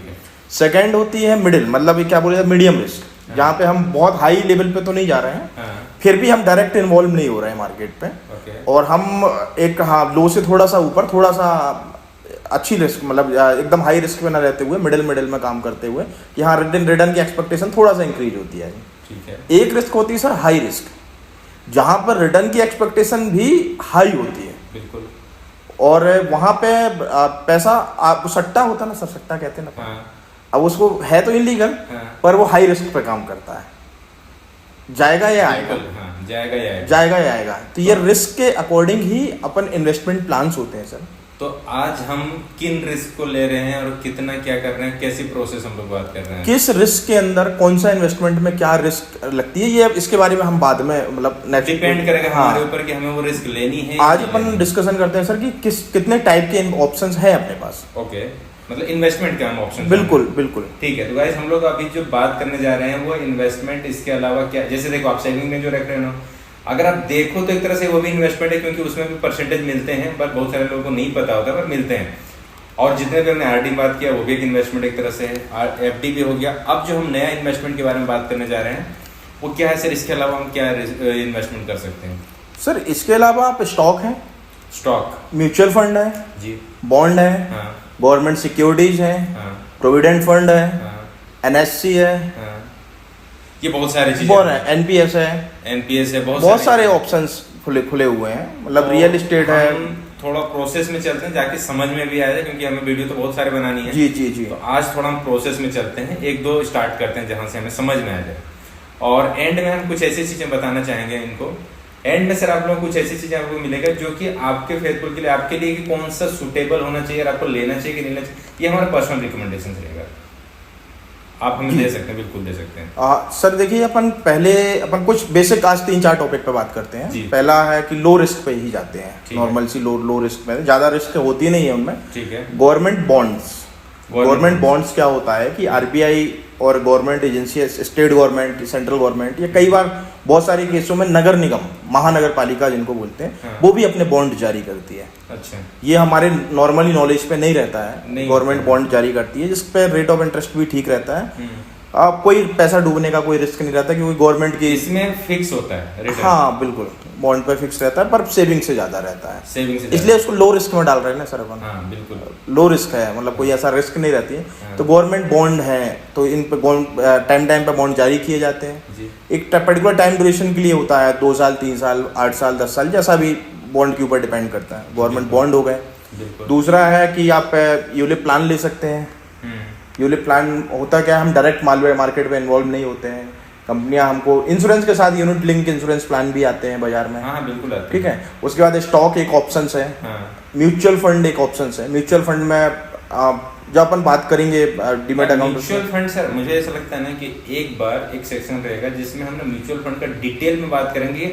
एक्चुअल म्यूचुअल फंड कंपनी क्या होती है, कैसे काम करती है, और आप कैसे उसको फिल्टर लगा सकते हो, कैसे कौन सा आपके लिए सुटेबल है, मतलब डिटेल में हम उस पे जाएंगे। बिल्कुल बिल्कुल, मिस्ट्री ऑफ म्यूचुअल फंड हम लोग ना एक बार उसको डिटेल में हम लोग सेशन बिल्कुल मिस्ट्री ऑफ म्यूचुअल फंड अपन बहुत डिटेल में आप जाकर उस पर काम करेंगे। बहुत बड़ा टॉपिक है, मतलब म्यूचुअल फंड बहुत बड़ा टॉपिक है। उसके बाद नेशनल सेविंग सर्टिफिकेट है, किसान विकास पत्र है, पोस्ट ऑफिस स्कीम डिपॉजिट है, बच्चियां हैं जिनके घर में सुकन्या समृद्धि योजनाएं हैं। तो लॉट ऑफ ऑप्शंस, मतलब बहुत सारे ऑप्शंस हैं हमारे पास बाजार में, जो कि सेविंग के अल्टरनेटिव है, जहां पर हम पैसा, पर यहाँ पर कुछ बाउंडेशन है।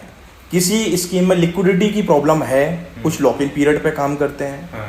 पर हाँ, मुझे ऐसा लगता है कि आप जैसे म्यूचुअल फंड आप समझिए, म्यूचुअल फंड बहुत सारे ओपन एंडेड, क्लोज एंडेड, वो अपन बाद में पढ़ेंगे। पर हाँ, उसमें ऑप्शंस रहते हैं कि मैं पैसा निकाल सकता हूँ, आप उसको लिक्विड मान सकते हैं। गोल्ड एक इन्फ्लेशन को बीट करने का एक बेस्ट इन्वेस्टमेंट होता है सर।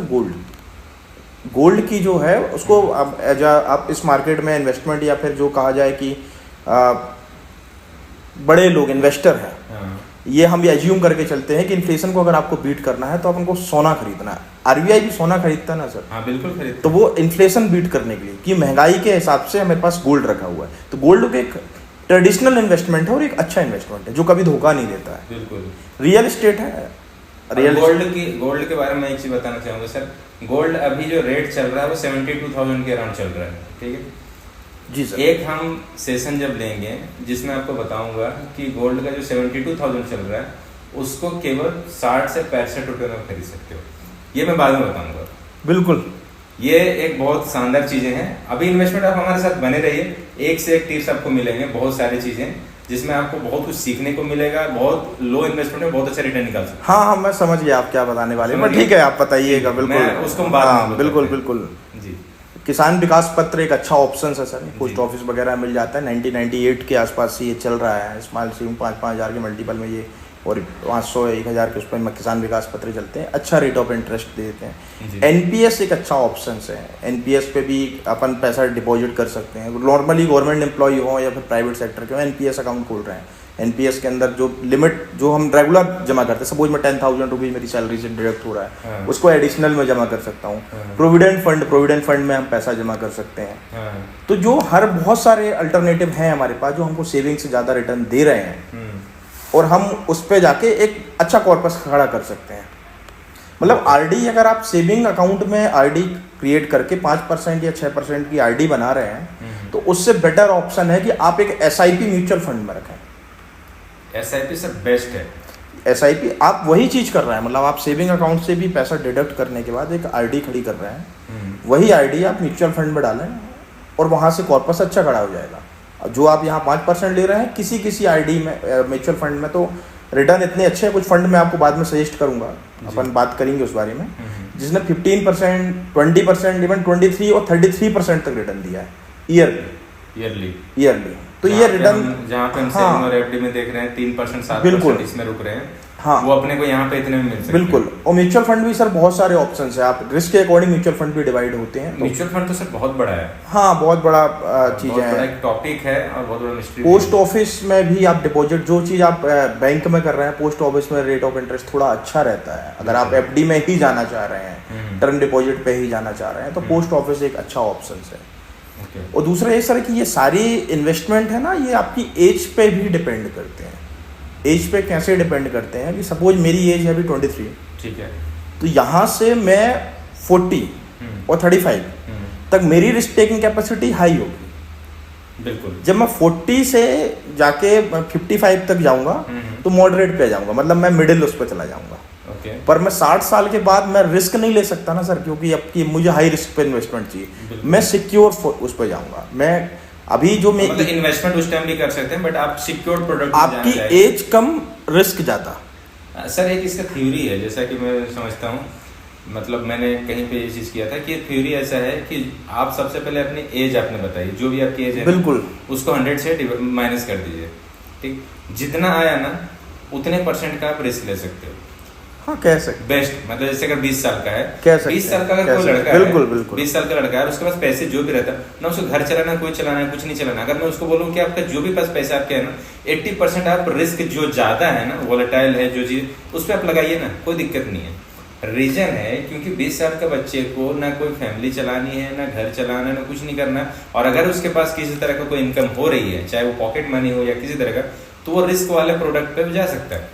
पर अगर वही चीज 80 साल का है और वो 20 अगर वो लेना चाहता है, तो वो केवल रिस्क उसको 20% ही लेनी चाहिए।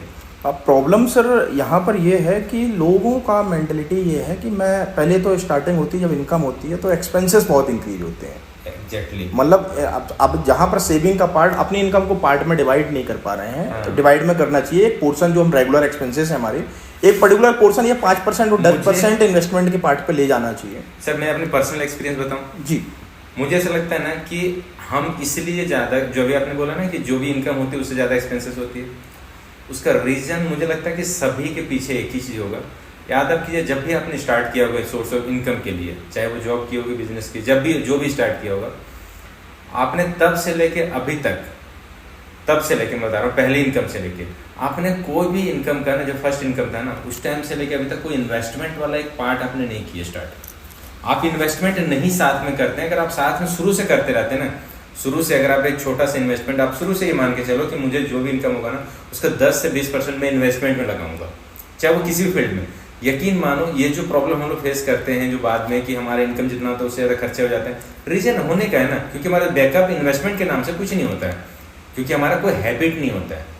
हमें हैबिट होनी चाहिए। इसका एक बेस्ट एग्जांपल बताता हूँ मैं आप सबको। जब अपन इंश्योरेंस के बारे में बात करेंगे तो टर्म प्लान पहले होता क्या था कि नॉर्मली कंपनियाँ, मैं टर्म इंश्योरेंस लिया, सपोज मैंने एक 1 CR का टर्म इंश्योरेंस लिया, तो मुझे उन्होंने कहा कि आपको 85 ईयर तक का प्लान है, तो मुझे रेगुलर बेसिस पे ये प्रीमियम जमा करनी होती, जो होती नॉमिनल थी, मतलब ऐसा हो सकता 30,000 रुपये हो। पर अभी इंश्योरेंस कंपनियों में ये ऑप्शन दे दिया है कि आप 5 साल दे दीजिए, हम आपको कवर 85 तक देंगे।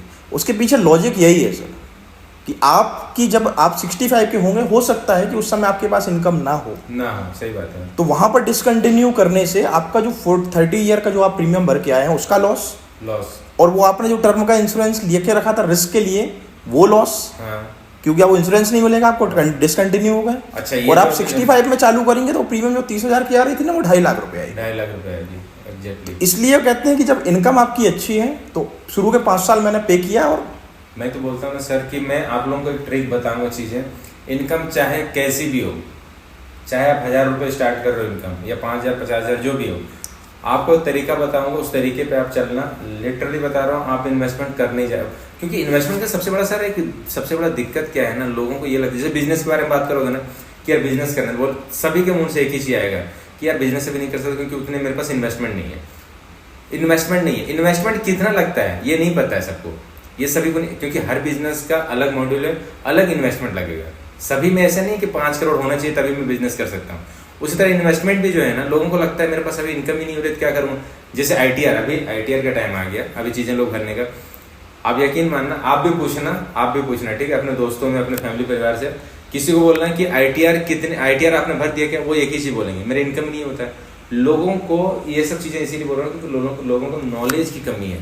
नॉलेज नहीं पता है कि इन्वेस्टमेंट का क्या अमाउंट हो सकता है, आईटीआर का होना चाहिए कि नहीं होना चाहिए, बहुत बेसिक चीजें। तो हम लोग उन्हीं चीजों में इनको अवेयर करना है हमेशा, बिल्कुल, कि हमें बताना है कि आप इन्वेस्टमेंट बिल्कुल कर सकते हैं, 100 रुपये से भी स्टार्ट कर सकते हैं, बस आपको पता होना चाहिए। बिल्कुल सर, इन्वेस्टमेंट के बहुत सारे ऑप्शंस हैं। तो अब मुझे लगता है कि अब हमारे जो व्यूअर्स हैं या फिर हमारे फ्रेंड लोग हैं, ये अब बैंक में मेरे ख्याल से अब एफडी में और सेविंग में अमाउंट रखने के पहले एक बार सोचेंगे जरूर। ये चॉइस उनकी ही है, हो सकता है उनको अभी भी सेविंग और एफडी में भरोसा ही हो, और भरोसा करना भी चाहिए, पर हाँ एक बार आप अल्टरनेटिव, भरोसा करने का एक ही सिंपल तरीका से अल्टरनेटिव इन्वेस्टमेंट देख सकते हैं। बिल्कुल, ऑटोमेटिक भरोसा होगा।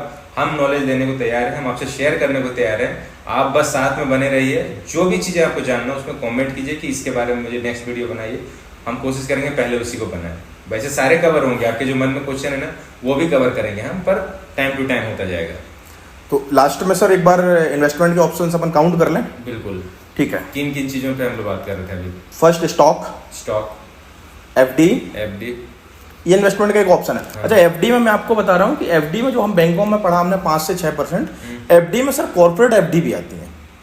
अच्छा, कॉर्पोरेट एफडी ये 12%, 13%, 8%, 15% तक भी रिटर्न देती है। तो ये कोई भी खुलवा सकते हैं? हाँ, कॉर्पोरेट एफडी ये इंस्टीट्यूशंस के बिजनेसमैन क्या होती है, बड़ी बड़ी कंपनियां जो होती हैं ना, वो भी एफडी डिपॉजिट लेती हैं। बजाज एफडी लेता है। अब बजाज को आप ये नहीं कह सकते कि बजाज मेरा पैसा लेके भाग जाएगा। हाँ, एक छोटा कोई बिजनेस है तो उसको आप कह सकते हैं, बजाज को पैसा लेके भागना इतना आसान नहीं है। वो आपके 1 लाख 2 लाख या 10 लाख रुपए लेके नहीं जाएगा, तो वो रिटर्न ज्यादा देते हैं। अच्छा, तो कॉर्पोरेट एफडी भी होती है, इसलिए मैंने आपको उस एफडी के अलावा यहाँ एफडी गिनाया। मतलब आप कंफ्यूज ना हो कि मैं एफडी गिना रहा हूँ। इनको एक काम करते हैं, कॉर्पोरेट एफडी जो होती है ना, आप पता कर लेना कैसे बनती, कितना इंटरेस्ट देता है। एक बार आप कमेंट करके बताना कि सबसे ज्यादा अभी जो रिटर्न दे रही है वो कौन सा कॉर्पोरेट एफडी है जी, ये भी देखिए। तीसरा ऑप्शन है म्यूचुअल फंड। हाँ, सीनियर सिटीजन सेविंग स्कीम, जिनकी रिस्क टेकिंग कैपेसिटी कम होती है, जो सीनियर्स हमारे बुजुर्ग हैं जो 60 क्रॉस कर चुके हैं जी, तो उनकी सेविंग स्कीम अलग होती है। नॉर्मल सेविंग अकाउंट से ज़्यादा उसमें 5%, 6%, 7%, क्योंकि लो रिस्क पर सेविंग अकाउंट से ज़्यादा इन्वेस्टमेंट रिटर्न मिल जाता है। उसके बाद एनपीएस है, नेशनल पेंशन स्कीम हो गई है, रियल एस्टेट है, बॉन्ड है, गवर्नमेंट बॉन्ड भी आप ले सकते हैं। उसके बाद डायरेक्ट इक्विटी वाले ऑप्शंस भी आ जाते हैं। उसके बाद यूलिप प्लान है इंश्योरेंस के। यूलिप प्लान के अंदर आप मार्केट लिंक प्लान चलते हैं, जहाँ पर कंपनियां मार्केट से रिलेटेड रहती हैं, पर हम डायरेक्ट इन्वॉल्व नहीं होते हैं जी। तो ये सारी चीज़ें हैं सर। सुकन्या है, किसान विकास पत्र है, बहुत सारे प्रोडक्ट हैं। इनके बारे में अपन डिटेल में एक एक टॉपिक को हम आपको जो भी हम लोग इसके डिटेल में जाएंगे, क्योंकि हमें डिटेल में जानना भी पड़ेगा, क्योंकि खुलवाने के लिए कहाँ जाना होता है, कैसे करना होता है, हम लोग एक एक करके डिटेल में जाएंगे। अभी आप लोगों को जिसके बारे में पहले जानना हो ना, आप कमेंट कीजिए, हम बिल्कुल पहले बात करेंगे, ठीक है। तो हमें लगता है कि अब बिल्कुल सर आज का करना चाहिए। चलिए, thank you very much. Subscribe करें। आज अपन मैं सोच रहा था इंश्योरेंस के बारे में बात करते हैं सर। ठीक है, आज का जो टॉपिक है सर इंश्योरेंस है। इंश्योरेंस में कितने तरह का होता है, क्या क्या चीजें होता है, हम लोग थोड़ा डिटेल में जाएंगे। तो सर सबसे पहला क्वेश्चन ये है कि इंश्योरेंस होता क्या है? इंश्योरेंस सर एक प्रकार का फाइनेंशियल सिक्योरिटी है जी। जो हमारा कोई प्रोडक्ट है, इवन हमारी लाइफ है, कोई भी ऐसा एक्सपेंसेस जो अनएक्सपेक्टेड है, जो आ सकता है फ्यूचर में, उसको सिक्योर करने के लिए हम एक छोटा अमाउंट देकर और बड़े जो हमारे बिहाफ पे उस रिस्क को हम ट्रांसफर कर देते हैं सर। हम अपनी रिस्क, हमारी खुद की रिस्क हम इंश्योरेंस कंपनी को ट्रांसफर कर देते हैं एक छोटा सा प्रीमियम देके। और वो कभी अगर ऐसा कुछ हुआ तो उसका कंपनी हमें भुगतान करती है। तो ये इंश्योरेंस कहलाता है सर। हम इंश्योर्ड हो रहे हैं। तो आज हम इंश्योरेंस में किस तरह का इंश्योरेंस के बारे में बात करने वाले हैं? सर जो बहुत तरह का होता है मेरे ख्याल से। सर इंश्योरेंस तो इतना है कि मैं अगर आपको नाम भर के नाम तो 10 मिनट लगेगा मुझे। वही हो रहा है ना। तो आज उनका टॉपिक 5-5 सेकंड के नाम है, पर गिनाने में भी 10 मिनट लगेगा। तो हम लोग मेन पॉइंट किस बारे में बात करने वाले? इंश्योरेंस जो बेसिकली आम आदमी के जो हमारे डेली रूटीन वाले इंश्योरेंस है, वो हम अपन हेल्थ के बारे में बात करेंगे, हेल्थ इंश्योरेंस के बारे में, मोटर इंश्योरेंस के बारे में बात कर लेंगे, और घर के इंश्योरेंस के बारे में बात कर लेंगे अपन। तो चलिए एक एक करके स्टार्ट करते हैं। हाँ, अपन पहले हेल्थ इंश्योरेंस के बारे में बात करते हैं। हेल्थ इंश्योरेंस सर हमको अनएक्सपेक्टेड बीमारियां, कोई सिक्योर करने के लिए, हॉस्पिटलाइजेशन के एक्सपेंसेस कवर करने के लिए हेल्थ इंश्योरेंस हम लेते हैं। इंश्योरेंस कंपनी हमको इंश्योरेंस देती है जिसके बिहाफ पे वो हमसे प्रीमियम लेती है। और हम कोई बड़ी बीमारी आ रही है, छोटी आ रही है, वो अगर कोई अनएक्सपेक्टेड घटना ऐसी घट जाती है तो हमारे फाइनेंशियल बर्डन और क्या जाए, हमारी आर्थिक स्थिति ना बिगड़े। तो अगर हम एक क्वेश्चन यहाँ पे कर रहे हो कि हम इंश्योरेंस कब हमें लेना चाहिए, जनरली हमें लगता है कि इंश्योरेंस हम तब लेते हैं जब सेट हो चुके हैं, एज हो चुकी है तब लेते हैं। इंश्योरेंस का सही एज क्या है सर? आपको क्या लगता है कि सही एज कब इंश्योरेंस? सर मेरा ओपिनियन तो आप मानेंगे तो इंश्योरेंस कंपनी जब बोले कि मुझे, अगर वो कहते हैं कि आप 2 साल के हैं और आपको इंश्योरेंस ले सकते हैं, हाँ। तो एक्चुअली सर आप एक चीज समझिए, मैं बीइंग अ फादर, मैं अगर मैं एक फादर हूँ, हाँ। मेरा बेटा इंश्योरेंस कंपनी कहती है 21 दिन बाद, बच्चे के बर्थ के 21 दिन बाद आप उसको सिक्योर कर सकते हैं। बिल्कुल। तो मैंने 3 महीने के बाद, 3 महीने या 21 दिन के बाद, जैसे ही मिनिमम टाइम हुआ, मैंने उसको अपने हेल्थ इंश्योरेंस में इंक्लूड कर दिया। अब आप समझिए कि इंश्योरेंस लेने की एज क्या है? 21 दिन।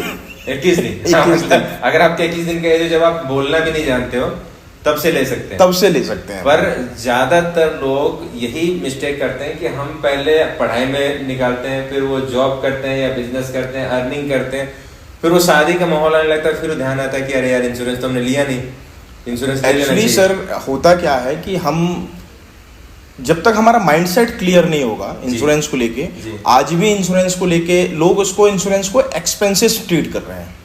एक्चुअली में इंश्योरेंस कोई एक्सपेंसेस नहीं है।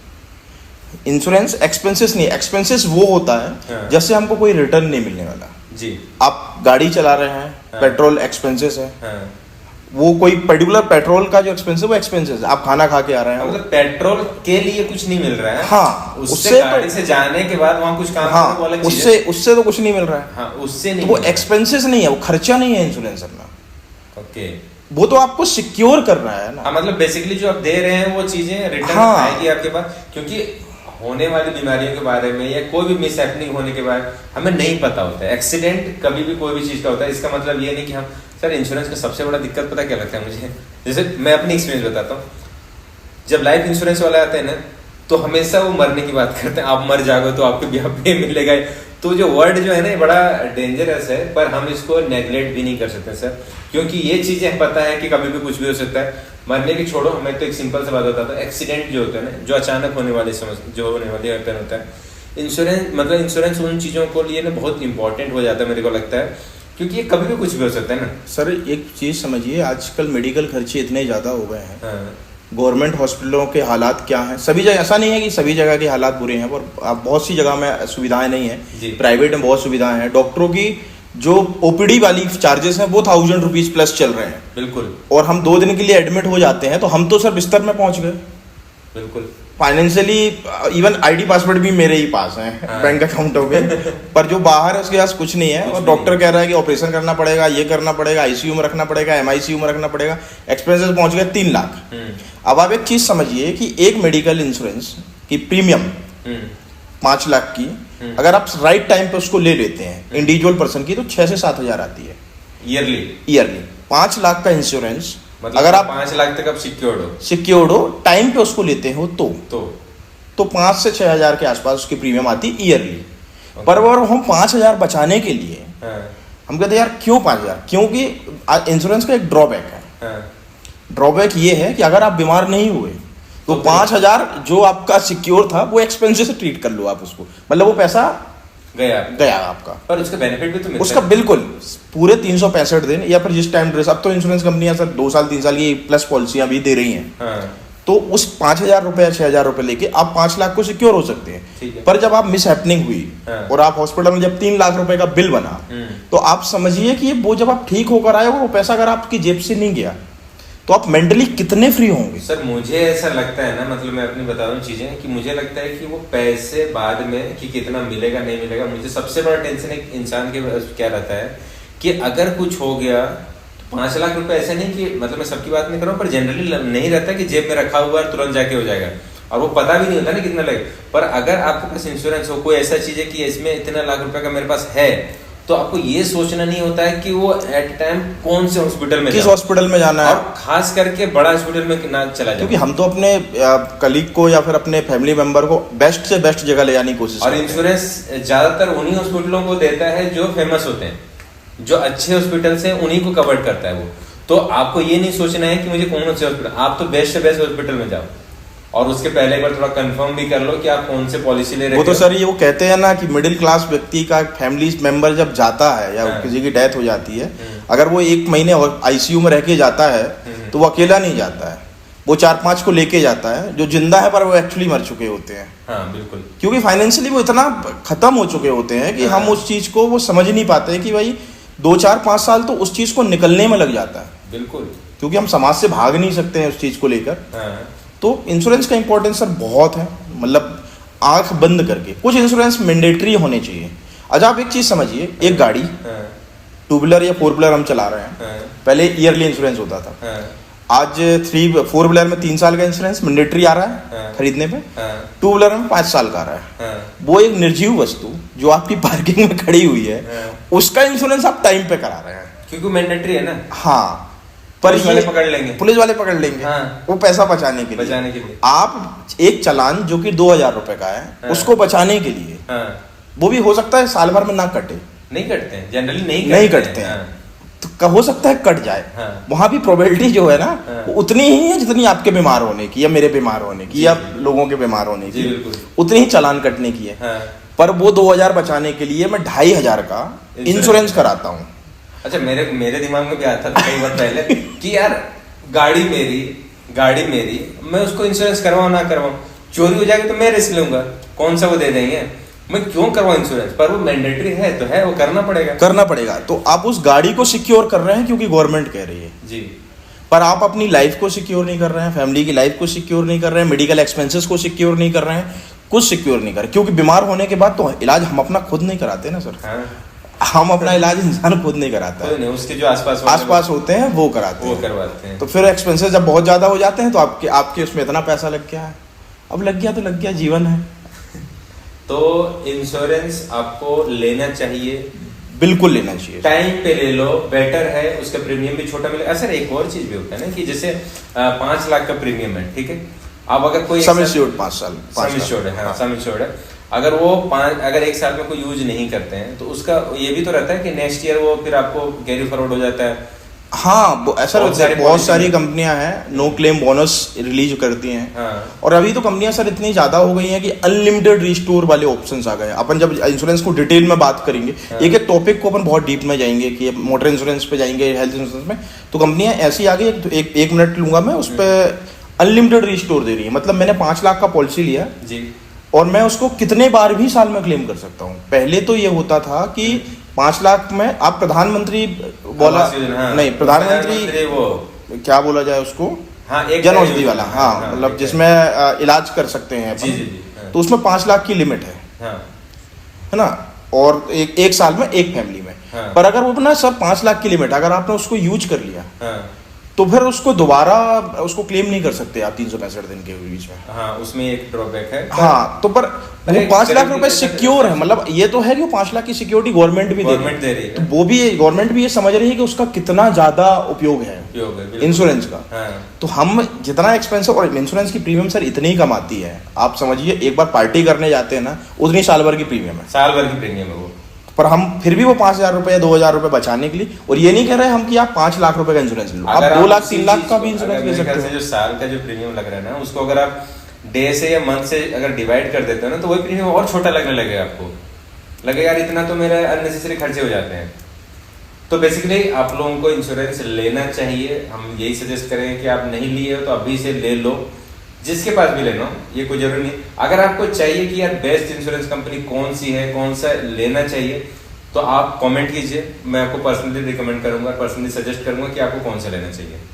बिल्कुल सर, अपन ये इवैल्यूएशन करके ये बिल्कुल कर सकते हैं, और इसके डिटेल में जाऊंगा एक बार, आपको ना एक बार डिटेल में हम लोग पॉइंट बनाएंगे सर, जिसमें आप लोग ना कंपेयर करके, अगर हेल्थ इंश्योरेंस है तो हेल्थ इंश्योरेंस का बेस्ट क्या है, और उसके सबसे इंपॉर्टेंट जो हिडन टर्म्स एंड कंडीशंस होती है उस पर हम लोग डिस्कस करेंगे। बिल्कुल सर, क्योंकि बहुत सभी लोग को यही डर लगता है कि यार ये बोलते कुछ है देते कुछ है, तो वो हिडन टर्म्स एंड कंडीशन जो होते हैं जिस पेज को फाड़ के फेंक देते हैं, हम उस पेज को लाएंगे जिनके साइज छोटा होता है, जिसका साइज भी छोटा होता है, जो बिना चश्मों के जैसा होता है, बिना चश्मों के दिखता नहीं है, दिखता नहीं है वो सर, चश्मे के बाद भी नहीं दिखता बहुत सारे लोगों को, क्योंकि उतना लंबा कौन पड़ेगा। जहाँ पर एजेंट कहता है यहाँ मार्क कर दिया, वहाँ साइन कर दो। तो हम लोग उन सभी चीजों को अच्छे से डिस्कस करेंगे। बिल्कुल सर। तो ठीक है सर, मेरे ख्याल से अभी हाँ अपन बाद में sir motor, term insurance, life insurance और सारी सेक्टर को अपन कवर करेंगे, हम लोग इसको कवर करेंगे सर, बिल्कुल। पर मैं चाहूंगा सर कि जब हम इस टॉपिक को कवर करें तब तक लोग जो बेसिक हेल्थ इंश्योरेंस की बात अपन ने इसलिए की क्योंकि वो हमारी लाइफ से जुड़ा हुआ है, तो हमारे यूजर मेरे ख्याल से बहुत सारे ले लेंगे इंश्योरेंस, ले लेंगे। और अगर ये चीजें अगर ये लोग अभी कमेंट करते हैं तो हम लोग डायरेक्ट पहले उसी पे बनाएंगे। बिल्कुल बिल्कुल, उस पर हम बहुत डीप करते हैं कि हम मुझे हेल्थ इंश्योरेंस के बारे में डिटेल में जानना है या मोटर इंश्योरेंस, किसी भी इंश्योरेंस के बारे में, तो आप कमेंट कीजिए, सबसे पहले वीडियो उसी का बनेगा। बिल्कुल सर, हमारा साइड से ये रहेगा। डन। चलिए, बहुत बहुत धन्यवाद। और आप लोग जितना अच्छे से प्यार दे रहे हैं वो देते रहिए। जितने लोग बच गए हैं आपके आसपास उनको भी बोलिए सब्सक्राइब करने के लिए, और बेल आइकन दबा के रखिए और ज्यादा फॉलो कीजिए। Thank you so much. देखिए सर, उसमें सेविंग, आरडी और एफडी के बारे में हमने लास्ट वीडियो में बात की, जहाँ पर हमने ये निष्कर्ष पर हम पहुंचे कि यहाँ पर एफडी और आरडी में पैसा रखना घर में पैसा रखने के बराबर ही है। बिल्कुल ना, तो उसके अलावा भी सर बहुत सारे ऑप्शंस हैं, पर वो सारे ऑप्शंस का जो पहली स्टेप है सर, वहाँ पर हम ये क्लियर करते हैं कि आपकी रिस्क क्या लेने की कैपेसिटी क्या है। आप रिस्क किस तरह का रिस्क?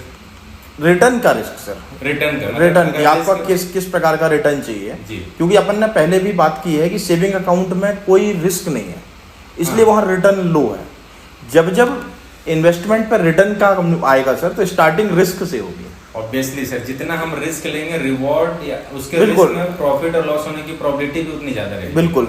तो हम पहले होता है कि हम पहले मैं रिस्क आपको बता दूं कि रिस्क क्या है। ठीक है। हम एक कॉमन मैन में समझिए कि ये रिस्क 3 प्रकार की होती है। रिस्क 3 प्रकार की मतलब उसकी स्टेजेस 3 होती हैं। ठीक है। एक लो रिस्क, जहाँ पे हमारी एक्सपेक्टेशन आरडी से थोड़ा सा ऊपर रहती है, ज्यादा हम रिस्क लेना नहीं चाहते। हाँ, मतलब हम ऐसा है कि बैक डोर से पीछे घुस चले गए अंदर, सरकार का एकदम संरक्षण पे ही हम काम करेंगे, जिसके अंदर बॉन्ड वगैरह, सरकारी गवर्नमेंट सिक्योरिटीज ये वगैरह, हाँ वो अपन बात करेंगे उस बारे में। सेकेंड होती है मिडिल, मतलब क्या बोले, मीडियम रिस्क, जहाँ पे हम बहुत हाई लेवल पे तो नहीं जा रहे हैं, फिर भी हम डायरेक्ट इन्वॉल्व नहीं हो रहे हैं मार्केट पे, और हम एक लो से थोड़ा सा ऊपर, थोड़ा सा अच्छी रिस्क, मतलब एकदम हाई रिस्क में ना रहते हुए मिडिल में काम करते हुए, यहाँ रिटर्न की एक्सपेक्टेशन थोड़ा सा इंक्रीज होती है। ठीक है। एक रिस्क होती है सर हाई रिस्क, जहाँ पर रिटर्न की एक्सपेक्टेशन भी हाई होती है। बिल्कुल। और वहाँ पे पैसा आप सट्टा होता है ना सर, सट्टा कहते हैं ना, अब उसको है तो इलीगल, पर वो हाई रिस्क पे काम करता है, जाएगा या आएगा, जाएगा या आएगा। तो ये रिस्क के अकॉर्डिंग ही अपन इन्वेस्टमेंट प्लान्स होते हैं सर। तो आज हम किन रिस्क को ले रहे हैं और कितना क्या कर रहे हैं, कैसी प्रोसेस हम लोग बात कर रहे हैं, किस रिस्क के अंदर कौन सा इन्वेस्टमेंट में क्या रिस्क लगती है, ये इसके बारे में हम बाद में, मतलब डिपेंड करेगा हमारे ऊपर कि हमें वो रिस्क लेनी है। आज अपन डिस्कशन करते हैं सर कि कितने टाइप के ऑप्शंस हैं अपने पास। ओके, मतलब इन्वेस्टमेंट के हम ऑप्शन। बिल्कुल। ठीक है। तो गाइस, हम लोग अभी जो बात करने जा रहे हैं वो इन्वेस्टमेंट, इसके अलावा क्या, जैसे देखो आप सेविंग में जो रख रहे हो, अगर आप देखो तो एक तरह से वो भी इन्वेस्टमेंट है, क्योंकि उसमें भी परसेंटेज मिलते हैं, पर बहुत सारे लोगों को नहीं पता होता, पर मिलते हैं।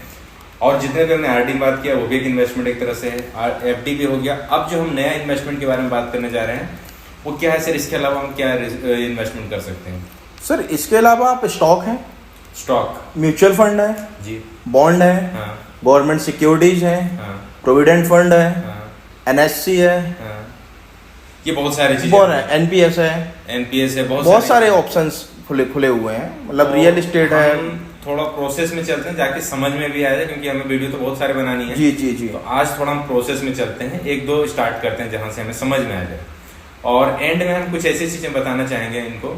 एंड में सर आप लोगों को कुछ ऐसी चीजें आपको मिलेगा जो कि आपके फेसबुक के लिए, आपके लिए कि कौन सा सुटेबल होना चाहिए और आपको लेना चाहिए कि नहीं लेना चाहिए, ये हमारा पर्सनल रिकमेंडेशन रहेगा।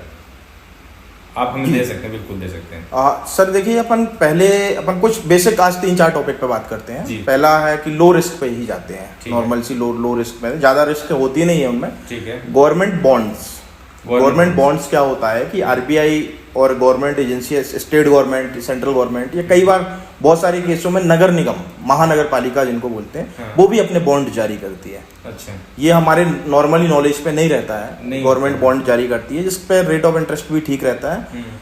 आप कोई पैसा डूबने का कोई रिस्क नहीं रहता क्योंकि गवर्नमेंट की, इसमें फिक्स होता है रिटर्न। हाँ बिल्कुल, बॉन्ड पे फिक्स रहता है, पर सेविंग से ज्यादा रहता है। सेविंग से इसलिए उसको लो रिस्क में डाल रहे हैं ना सर अपन। हाँ बिल्कुल। लो रिस्क है, मतलब कोई ऐसा रिस्क नहीं रहती है। हाँ। तो गवर्नमेंट बॉन्ड है तो इन पे बॉन्ड टाइम टाइम पे बॉन्ड जारी किए जाते हैं। जी। एक पर्टिकुलर टाइम ड्यूरेशन के लिए होता है, 2 साल, 3 साल, 8 साल, 10 साल, जैसा भी बॉन्ड के ऊपर डिपेंड करता है। गवर्नमेंट बॉन्ड हो गए। बिल्कुल। दूसरा है कि आप यूलिप प्लान ले सकते हैं। यूलिप प्लान होता क्या है, हम डायरेक्ट मालवेयर मार्केट में इन्वॉल्व नहीं होते हैं। कंपनियां हमको इंश्योरेंस के साथ यूनिट लिंक इंश्योरेंस प्लान भी आते हैं बाजार में। हाँ बिल्कुल आते हैं। ठीक है। उसके बाद स्टॉक एक ऑप्शन है, हाँ। म्यूचुअल फंड एक ऑप्शन है। म्यूचुअल फंड में जब अपन बात करेंगे demat account, mutual fund sir मुझे ऐसा लगता है ना कि एक बार एक सेक्शन रहेगा जिसमें हम ना म्यूचुअल फंड का डिटेल में बात करेंगे। एक्चुअल म्यूचुअल फंड कंपनी क्या होती है, कैसे काम करती है, और आप कैसे उसको फिल्टर लगा सकते हो, कैसे कौन सा आपके लिए सूटेबल है, मतलब डिटेल में हम उसमें जाएंगे। बिल्कुल बिल्कुल, मिस्ट्री ऑफ म्यूचुअल फंड हम लोग ना एक बार उसको डिटेल में हम लोग सेशन बिल्कुल बिल्कुल मिस्ट्री ऑफ म्यूचुअल फंड अपन बहुत डिटेल में आप जाकर उस पर काम करेंगे। बहुत बड़ा टॉपिक है, मतलब म्यूचुअल फंड बहुत बड़ा टॉपिक है। उसके बाद नेशनल सेविंग सर्टिफिकेट है, किसान विकास पत्र है, पोस्ट ऑफिस स्कीम डिपॉजिट है, बच्चियां हैं जिनके घर में सुकन्या समृद्धि योजनाएं हैं। तो लॉट ऑफ ऑप्शंस, मतलब बहुत सारे ऑप्शंस हैं हमारे पास बाजार में जो कि सेविंग के अल्टरनेटिव है, जहां पर हम पैसा, पर यहाँ पर कुछ बाउंडेशन है। किसी स्कीम में लिक्विडिटी की प्रॉब्लम है, कुछ लॉक इन पीरियड पे काम करते हैं। पर हाँ, मुझे ऐसा लगता है कि आप जैसे म्यूचुअल फंड आप समझिए, म्यूचुअल फंड बहुत सारे ओपन एंडेड, क्लोज एंडेड, वो अपन बाद में पढ़ेंगे। पर हाँ, उसमें ऑप्शंस रहते हैं कि मैं पैसा निकाल सकता हूँ, आप उसको लिक्विड मान सकते हैं। गोल्ड एक इन्फ्लेशन को बीट करने का एक बेस्ट इन्वेस्टमेंट होता है सर। गोल्ड की जो है उसको आप इस मार्केट में इन्वेस्टमेंट, या फिर जो कहा जाए कि बड़े लोग इन्वेस्टर हैं, ये हम ये एज्यूम करके चलते हैं कि इन्फ्लेशन को अगर आपको बीट करना है तो अपन को सोना खरीदना है। आरबीआई भी सोना खरीदता है ना सर। हाँ बिल्कुल खरीदता। तो वो इन्फ्लेशन बीट करने के लिए कि महंगाई के हिसाब से हमारे पास गोल्ड रखा हुआ है। तो गोल्ड एक ट्रेडिशनल इन्वेस्टमेंट है और एक अच्छा इन्वेस्टमेंट है जो कभी धोखा नहीं देता है। बिल्कुल। रियल एस्टेट है। गोल्ड के बारे में एक चीज बताना चाहूंगा सर। गोल्ड अभी जो रेट चल रहा है वो 72,000 के अराउंड चल रहा है। ठीक है जी सर। एक हम सेशन जब लेंगे जिसमें आपको बताऊंगा कि गोल्ड का जो 72,000 चल रहा है उसको केवल 60 से 65 रुपए में खरीद सकते हो। ये मैं बाद में बताऊंगा। बिल्कुल, ये एक बहुत शानदार चीजें हैं। अभी इन्वेस्टमेंट आप हमारे साथ बने रहिए, एक से एक टिप्स आपको मिलेंगे, बहुत सारी चीजें जिसमें आपको बहुत कुछ सीखने को मिलेगा। बहुत लो इन्वेस्टमेंट में बहुत अच्छा रिटर्न निकाल सकते हैं। हाँ, मैं समझ गया आप क्या बताने वाले हैं, ठीक है आप बताइएगा। बिल्कुल, उसको बाद में बिल्कुल जी। किसान विकास पत्र एक अच्छा ऑप्शन है सर। पोस्ट ऑफिस वगैरह मिल जाता है। 1998 के आसपास ये चल रहा है। स्मॉल स्कीम 5-5 हज़ार के मल्टीपल में ये, और 500-1,000 के उस पर किसान विकास पत्र चलते हैं। अच्छा रेट ऑफ इंटरेस्ट देते हैं। एनपीएस एक अच्छा ऑप्शन है। एनपीएस पे भी अपन पैसा डिपॉजिट कर सकते हैं। नॉर्मली गवर्नमेंट एम्प्लॉय हो या फिर प्राइवेट सेक्टर के हो, एनपीएस अकाउंट खोल रहे हैं। एनपीएस के अंदर जो लिमिट जो हम रेगुलर जमा करते हैं, सपोज में 10,000 रुपीज़ मेरी सैलरी से डिडक्ट हो रहा है, उसको एडिशनल में जमा कर सकता हूँ। प्रोविडेंट फंड में हम पैसा जमा कर सकते हैं। तो जो बहुत सारे अल्टरनेटिव हैं हमारे पास जो हमको सेविंग से ज़्यादा रिटर्न दे रहे हैं, और हम उस पर जाके एक अच्छा कॉर्पस खड़ा कर सकते हैं। मतलब आरडी, अगर आप सेविंग अकाउंट में आरडी क्रिएट करके 5% या 6% की आरडी बना रहे हैं, तो उससे बेटर ऑप्शन है कि आप एक एसआईपी म्यूचुअल फंड में रखें। एसआईपी सर बेस्ट है। एसआईपी आप वही चीज कर रहे हैं, मतलब आप सेविंग अकाउंट से भी पैसा डिडक्ट करने के बाद एक आरडी खड़ी कर रहे हैं, वही आरडी आप म्यूचुअल फंड में डालें और वहां से कॉर्पस अच्छा खड़ा हो जाएगा। जो आप यहाँ 5% ले रहे हैं किसी आरडी में, म्यूचुअल फंड में, तो रिटर्न इतने अच्छे हैं। कुछ फंड में आपको बाद में सजेस्ट करूंगा, अपन बात करेंगे उस बारे में, जिसने 15%, 20%, इवन 23 और 33% तक रिटर्न दिया है ईयरली। तो ये रिटर्न जहाँ पे हम सेविंग और एफडी में देख रहे हैं 3%, 7% इसमें रुक रहे हैं, हाँ, वो अपने को यहाँ पे इतने में मिल सकते हैं। बिल्कुल। और म्यूचुअल फंड भी सर बहुत सारे ऑप्शन है। आप रिस्क के अकॉर्डिंग म्यूचुअल फंड भी डिवाइड होते हैं। म्यूचुअल फंड तो सर बहुत बड़ा है। हाँ, बहुत बड़ा चीज है, एक टॉपिक है और बहुत बड़ा मिस्ट्री। पोस्ट ऑफिस में भी आप डिपॉजिट, जो चीज आप बैंक में कर रहे हैं, पोस्ट ऑफिस में रेट ऑफ इंटरेस्ट थोड़ा अच्छा रहता है। अगर आप एफडी में ही जाना चाह रहे हैं, टर्म डिपॉजिट पे ही जाना चाह रहे हैं, तो पोस्ट ऑफिस एक अच्छा ऑप्शन है। और दूसरा ये सर कि ये सारी इन्वेस्टमेंट है ना, ये आपकी एज पे भी डिपेंड करते हैं।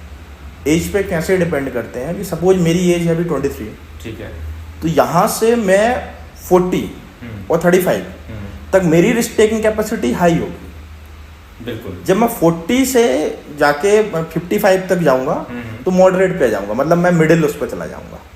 पर मैं 60 साल के बाद मैं रिस्क नहीं ले सकता ना सर, क्योंकि अब की मुझे हाई रिस्क पे इन्वेस्टमेंट चाहिए, मैं सिक्योर उस पर जाऊंगा। मैं अभी जो मैं मतलब इन्वेस्टमेंट उस टाइम भी कर सकते हैं, बट आप सिक्योर प्रोडक्ट, आपकी एज कम रिस्क ज्यादा। सर एक इसका थ्योरी है, जैसा कि मैं समझता हूँ, मतलब मैंने कहीं पे ये चीज़ किया था कि थ्योरी ऐसा है कि आप सबसे पहले अपनी एज आपने बताई, जो भी आपकी एज है बिल्कुल उसको 100 से माइनस कर दीजिए, ठीक, जितना आया ना उतने % का आप रिस्क ले सकते हो। हाँ कह सकते बेस्ट, मतलब जैसे अगर 20 साल का है, कह सकते 20 साल का अगर कोई लड़का बिल्कुल है, बिल्कुल 20 साल का लड़का है, उसके पास पैसे जो भी रहता है ना, उसको घर चलाना, कोई चलाना है, कुछ नहीं चलाना, अगर मैं उसको बोलूँ कि आपका जो भी पास पैसा आपके है ना, 80% आप रिस्क जो ज्यादा है ना, वोलेटाइल है जो चीज, उस पर आप लगाइए ना, कोई दिक्कत नहीं है। रीजन है क्योंकि 20 साल का बच्चे को ना कोई फैमिली चलानी है, ना घर चलाना है, ना कुछ नहीं करना, और अगर उसके पास किसी तरह का कोई इनकम हो रही है, चाहे वो पॉकेट मनी हो या किसी तरह का, तो वो रिस्क वाले प्रोडक्ट पे जा सकता है। पर अगर वही चीज 80 साल का है और वो 20 अगर वो लेना चाहता है, तो वो केवल रिस्क उसको 20% ही लेनी चाहिए। अब प्रॉब्लम सर यहाँ पर ये है कि लोगों का मेंटलिटी ये है कि मैं पहले तो स्टार्टिंग होती है, जब इनकम होती है तो एक्सपेंसेस बहुत इंक्रीज होते हैं। एग्जैक्टली। मतलब अब जहाँ पर सेविंग का पार्ट, अपनी इनकम को पार्ट में डिवाइड नहीं कर पा रहे हैं, तो डिवाइड में करना चाहिए। एक पोर्शन जो हम रेगुलर एक्सपेंसेस है हमारे, एक पर्टिकुलर पोर्शन या 5% और 10% इन्वेस्टमेंट के पार्ट पे ले जाना चाहिए। सर मैं अपनी पर्सनल एक्सपीरियंस बताऊँ जी, मुझे ऐसा लगता है ना कि हम इसलिए ज़्यादा, जो भी आपने बोला ना कि जो भी इनकम होती है उससे ज़्यादा एक्सपेंसेस होती है, उसका रीज़न मुझे लगता है कि सभी के पीछे एक ही चीज़ होगा। याद रखिए, जब भी आपने स्टार्ट किया होगा सोर्स ऑफ इनकम के लिए, चाहे वो जॉब की होगी, बिजनेस की, जब भी जो भी स्टार्ट किया होगा, आपने तब से लेके अभी तक, तब से लेके मैं बता रहा हूँ, पहले इनकम से लेके आपने कोई भी इनकम का ना, जो फर्स्ट इनकम था ना, उस टाइम से लेके अभी तक कोई इन्वेस्टमेंट वाला एक पार्ट आपने नहीं किया स्टार्ट। आप इन्वेस्टमेंट नहीं साथ में करते हैं। अगर आप साथ में शुरू से करते रहते हैं ना, शुरू से अगर आप एक छोटा सा इन्वेस्टमेंट, आप शुरू से ये मान के चलो कि मुझे जो भी इनकम होगा ना, उसका 10 से 20% मैं इन्वेस्टमेंट में लगाऊंगा, चाहे वो किसी भी फील्ड में। यकीन मानो, ये जो प्रॉब्लम हम लोग फेस करते हैं, जो बाद में कि हमारा इनकम जितना होता है उससे ज़्यादा खर्चे हो जाते हैं, रीजन होने का है ना, क्योंकि हमारा बैकअप इन्वेस्टमेंट के नाम से कुछ नहीं होता है, क्योंकि हमारा कोई हैबिट नहीं होता है। हमें हैबिट होनी चाहिए। इसका एक बेस्ट एग्जांपल बताता हूँ मैं आप सबको। जब अपन इंश्योरेंस के बारे में बात करेंगे तो टर्म प्लान पहले होता क्या था कि नॉर्मली कंपनियाँ, मैं टर्म इंश्योरेंस लिया, सपोज मैंने एक 1 CR का टर्म इंश्योरेंस लिया, तो मुझे उन्होंने कहा कि आपको 85 ईयर तक का प्लान है, तो मुझे रेगुलर बेसिस पे ये प्रीमियम जमा करनी होती, जो होती नॉमिनल थी, मतलब ऐसा हो सकता 30,000 रुपये हो। पर अभी इंश्योरेंस कंपनियों में ये ऑप्शन दे दिया है कि आप 5 साल दे दीजिए, हम आपको कवर 85 तक देंगे। उसके पीछे लॉजिक यही है सर कि आपकी जब आप 65 के होंगे, हो सकता है कि उस समय आपके पास इनकम ना हो। सही बात है। तो वहां पर डिसकंटिन्यू करने से आपका जो 30 ईयर का जो आप प्रीमियम भर के आए हैं उसका लॉस, और वो आपने जो टर्म का इंश्योरेंस लेके रखा था रिस्क के लिए, वो लॉस, क्योंकि अब वो इंश्योरेंस नहीं मिलेगा आपको, डिसकंटिन्यू हो गए। अच्छा, और आप 65 में चालू करेंगे तो प्रीमियम जो 30,000 की आ रही थी ना, वो 2.5 लाख रुपए आएगी। 2.5 लाख रुपए आएगी, एग्जैक्टली। इसलिए कहते हैं कि जब इनकम आपकी अच्छी है तो शुरू के 5 साल मैंने पे किया। और मैं तो बोलता हूँ ना सर कि मैं आप लोगों को एक ट्रिक बताऊंगा चीज़ें, इनकम चाहे कैसी भी हो, चाहे आप 1,000 रुपये स्टार्ट कर रहे हो इनकम, या 5,000 50,000 जो भी हो, आपको तरीका बताऊंगा, उस तरीके पे आप चलना। लिटरली बता रहा हूँ, आप इन्वेस्टमेंट करने ही जाओ, क्योंकि इन्वेस्टमेंट का सबसे बड़ा सर एक सबसे बड़ा दिक्कत क्या है ना, लोगों को ये लगता है, जैसे बिजनेस के बारे में बात करोगे ना कि यार बिजनेस करना, बोल सभी के मुंह से एक ही चीज़ आएगा कि यार बिजनेस अभी नहीं कर सकते क्योंकि उतने मेरे पास इन्वेस्टमेंट नहीं है। इन्वेस्टमेंट कितना लगता है ये नहीं पता है सबको, ये सभी को नहीं, क्योंकि हर बिजनेस का अलग मॉड्यूल है, अलग इन्वेस्टमेंट लगेगा। सभी में ऐसा नहीं कि 5 करोड़ होना चाहिए तभी मैं बिजनेस कर सकता हूँ। उसी तरह इन्वेस्टमेंट भी जो है ना, लोगों को लगता है मेरे पास अभी इनकम ही नहीं हो रही, क्या करूँ। जैसे ITR, अभी ITR का टाइम आ गया, अभी चीज़ें लोग भरने का। आप यकीन मानना, आप भी पूछना ठीक है, अपने दोस्तों में, अपने फैमिली परिवार से किसी को बोलना कि ITR आपने भर दिया क्या, वो एक ही चीज़ बोलेंगे, मेरे इनकम नहीं होता है। लोगों को ये सब चीज़ें इसीलिए बोल रहा हूँ क्योंकि लोगों को नॉलेज की कमी है। नॉलेज नहीं पता है कि इन्वेस्टमेंट का क्या अमाउंट हो सकता है, ITR का होना चाहिए कि नहीं होना चाहिए, बेसिक चीज़ें। तो हम लोग उन्हीं चीज़ों में इनको अवेयर करना है हमेशा, बिल्कुल, कि हमें बताना है कि आप इन्वेस्टमेंट बिल्कुल कर सकते हैं, 100 रुपये से भी स्टार्ट कर सकते हैं, बस आपको पता होना चाहिए। बिल्कुल सर, इन्वेस्टमेंट के बहुत सारे ऑप्शन है। तो अब मुझे लगता है कि अब हमारे जो व्यूअर्स हैं या फिर हमारे फ्रेंड लोग हैं, ये अब बैंक में मेरे ख्याल से अब एफडी में और सेविंग में अमाउंट रखने के पहले एक बार सोचेंगे जरूर। ये चॉइस उनकी ही है, हो सकता है उनको अभी भी सेविंग और एफडी में भरोसा ही हो, और भरोसा करना भी चाहिए, पर हाँ एक बार आप अल्टरनेटिव, भरोसा करने का एक ही सिंपल तरीका से अल्टरनेटिव इन्वेस्टमेंट देख सकते हैं। बिल्कुल ऑटोमेटिक भरोसा होगा। हम नॉलेज देने को तैयार हैं, हम आपसे शेयर करने को तैयार हैं, आप बस साथ में बने रहिए। जो भी चीजें आपको जानना है उसमें कमेंट कीजिए कि इसके बारे में मुझे नेक्स्ट वीडियो बनाइए, हम कोशिश करेंगे पहले उसी को बनाएं। वैसे सारे कवर होंगे, आपके जो मन में क्वेश्चन है ना वो भी कवर करेंगे हम, पर टाइम टू टाइम होता जाएगा। तो लास्ट में सर एक बार इन्वेस्टमेंट के ऑप्शंस अपन काउंट कर लें। बिल्कुल, ठीक है। किन किन चीजों पे हम लोग बात कर रहे थे अभी? फर्स्ट स्टॉक, एफडी, ये इन्वेस्टमेंट का एक ऑप्शन है। हाँ। अच्छा, एफडी में मैं आपको बता रहा हूँ कि एफडी में जो हम बैंकों में पढ़ा हमने 5 से 6%, एफडी में सर कॉर्पोरेट एफडी भी आती है। अच्छा, कॉर्पोरेट एफडी ये 12%, 13%, 8%, 15% तक भी रिटर्न देती है। तो ये कोई भी खुलवा सकते हैं? हाँ, कॉर्पोरेट एफडी ये इंस्टीट्यूशंस के बिजनेसमैन क्या होती है, बड़ी बड़ी कंपनियां जो होती हैं ना, हाँ। वो भी एफडी डिपॉजिट लेती हैं। बजाज एफडी लेता है। अब बजाज को आप ये नहीं कह सकते कि बजाज मेरा पैसा लेके भाग जाएगा। हाँ, एक छोटा कोई बिजनेस है तो उसको आप कह सकते हैं, बजाज को पैसा लेके भागना इतना आसान नहीं है, वो आपके 1 लाख 2 लाख या 10 लाख रुपए लेके नहीं जाएगा। हाँ। तो वो रिटर्न ज्यादा देते हैं। अच्छा, तो कॉर्पोरेट एफडी भी होती है, इसलिए मैंने आपको उस एफडी के अलावा यहाँ एफडी गिनाया। मतलब आप कंफ्यूज ना हो कि मैं एफडी गिना रहा हूँ। इनको एक काम करते हैं, कॉर्पोरेट एफडी जो होती है ना, आप पता कर लेना कैसे बनती, कितना इंटरेस्ट देता है। एक बार आप कमेंट करके बताना कि सबसे ज्यादा अभी जो रिटर्न दे रही है वो कौन सा कॉर्पोरेट एफडी है। जी, ये भी देखिए। तीसरा ऑप्शन है म्यूचुअल फंड। हाँ, सीनियर सिटीजन सेविंग स्कीम, जिनकी रिस्क टेकिंग कैपेसिटी कम होती है, जो सीनियर्स हमारे बुजुर्ग हैं जो 60 क्रॉस कर चुके हैं जी, तो उनकी सेविंग स्कीम अलग होती है। नॉर्मल सेविंग अकाउंट से ज़्यादा उसमें 5%, 6%, 7%, क्योंकि लो रिस्क पर सेविंग अकाउंट से ज़्यादा इन्वेस्टमेंट रिटर्न मिल जाता है। उसके बाद एनपीएस है, नेशनल पेंशन स्कीम हो गई है, रियल एस्टेट है, बॉन्ड है, गवर्नमेंट बॉन्ड भी आप ले सकते हैं। उसके बाद डायरेक्ट इक्विटी वाले ऑप्शंस भी आ जाते हैं। उसके बाद यूलिप प्लान है इंश्योरेंस के। यूलिप प्लान के अंदर आप मार्केट लिंक प्लान चलते हैं, जहाँ पर कंपनियाँ मार्केट से रिलेटेड रहती हैं पर हम डायरेक्ट इन्वॉल्व नहीं होते हैं जी। तो ये सारी चीज़ें हैं सर। सुकन्या है, किसान विकास पत्र है, बहुत सारे प्रोडक्ट हैं। इनके बारे में अपन डिटेल में एक एक टॉपिक को हम आपको जो भी हम लोग इसके डिटेल में जाएंगे, क्योंकि हमें डिटेल में जानना भी पड़ेगा, क्योंकि खुलवाने के लिए कहाँ जाना होता है, कैसे करना होता है, हम लोग एक एक करके डिटेल में जाएंगे। अभी आप लोगों को जिसके बारे में पहले जानना हो ना, आप कमेंट कीजिए, हम बिल्कुल पहले बात करेंगे। ठीक है, तो हमें लगता है कि अब बिल्कुल सर आज का करना चाहिए। चलिए, thank you very much. Subscribe करें। आज अपन मैं सोच रहा था इंश्योरेंस के बारे में बात करते हैं सर। ठीक है, आज का जो टॉपिक है सर इंश्योरेंस है। इंश्योरेंस में कितने तरह का होता है, क्या क्या चीजें होता है, हम लोग थोड़ा डिटेल में जाएंगे। तो सर सबसे पहला क्वेश्चन यही है कि इंश्योरेंस होता क्या है? इंश्योरेंस सर एक प्रकार का फाइनेंशियल सिक्योरिटी है जी। जो हमारा कोई प्रोडक्ट है, इवन हमारी लाइफ है, कोई भी ऐसा एक्सपेंसेस जो अनएक्सपेक्टेड है, जो आ सकता है फ्यूचर में, उसको सिक्योर करने के लिए हम एक छोटा अमाउंट देकर और बड़े जो हमारे बिहाफ पे उस रिस्क को हम ट्रांसफर कर देते हैं सर। हम अपनी रिस्क, हमारी खुद की रिस्क हम इंश्योरेंस कंपनी को ट्रांसफर कर देते हैं एक छोटा सा प्रीमियम देके। और वो कभी अगर ऐसा कुछ हुआ तो उसका कंपनी हमें भुगतान करती है। तो ये इंश्योरेंस कहलाता है सर। हम इंश्योर्ड हो रहे हैं। तो आज हम इंश्योरेंस में किस तरह का इंश्योरेंस के बारे में बात करने वाले हैं? सर जो बहुत तरह का होता है मेरे ख्याल से। सर इंश्योरेंस तो इतना है कि मैं अगर आपको नाम भर के नाम तो 10 मिनट लगेगा मुझे। वही हो रहा है ना। तो आज उनका टॉपिक 5-5 सेकंड के नाम है पर बनाने में भी 10 मिनट लगेगा। तो हम लोग मेन पॉइंट किस बारे में बात करने वाले? इंश्योरेंस जो बेसिकली आम आदमी के जो हमारे डेली रूटीन वाले इंश्योरेंस है, वो हम अपन हेल्थ के बारे में बात करेंगे, हेल्थ इंश्योरेंस के बारे में, मोटर इंश्योरेंस के बारे में बात कर लेंगे, और घर के इंश्योरेंस के बारे में बात कर लेंगे अपन।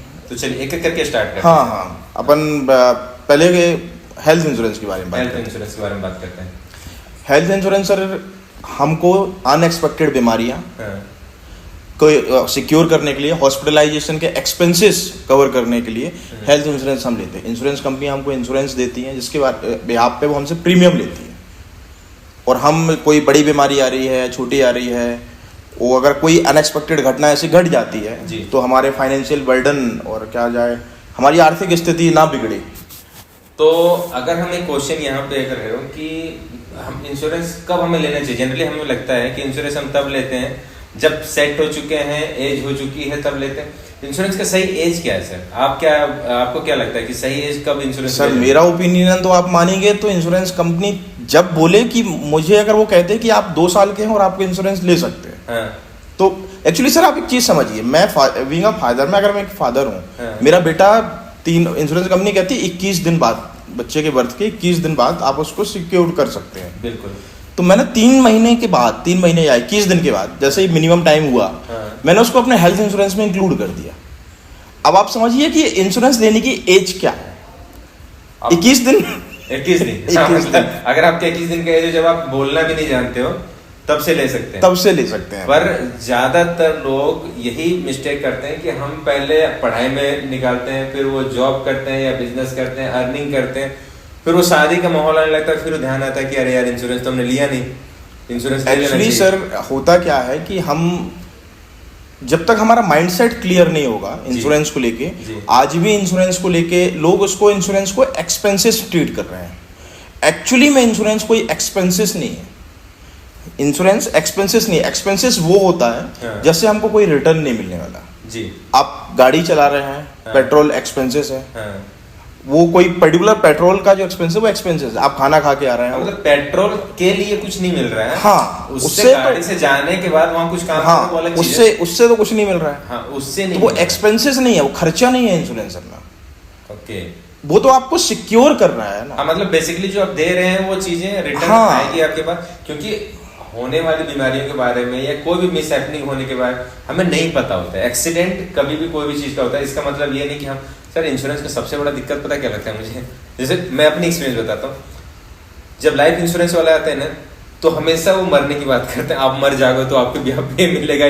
तो जो वर्ड जो है ना, बड़ा डेंजरस है, पर हम इसको नेग्लेक्ट भी नहीं कर सकते सर, क्योंकि ये चीजें पता है कि कभी भी कुछ भी हो सकता है। मरने की छोड़ो, हमें तो एक सिंपल सा बात बताता हूँ, एक्सीडेंट जो होता है ना, जो अचानक होने वाली जो होने वाली हैपन होता है, इंश्योरेंस उन चीजों को लिए ना बहुत इंपॉर्टेंट हो जाता है, मेरे को लगता है, क्योंकि ये कभी भी कुछ भी हो सकता है ना। सर एक चीज समझिए, आजकल मेडिकल खर्चे इतने ज्यादा हो गए हैं, गवर्नमेंट हॉस्पिटलों के हालात क्या हैं, सभी जगह ऐसा नहीं है कि सभी जगह के हालात बुरे हैं, पर बहुत सी जगह में सुविधाएं नहीं है। प्राइवेट में बहुत सुविधाएं हैं, डॉक्टरों की जो ओपीडी वाली चार्जेस हैं वो 1000 रुपीज प्लस चल रहे हैं। बिल्कुल। और हम 2 दिन के लिए एडमिट हो जाते हैं तो हम तो सर बिस्तर में पहुंच गए।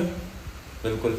फाइनेंशियली इवन आईडी पासवर्ड भी मेरे ही पास है, बैंक अकाउंटों पे, पर जो बाहर है उसके पास कुछ नहीं है, और डॉक्टर कह रहा है कि ऑपरेशन करना पड़ेगा, ये करना पड़ेगा, आईसीयू में रखना पड़ेगा, एमआईसीयू में रखना पड़ेगा, एक्सपेंसेस पहुंच गए 3 लाख।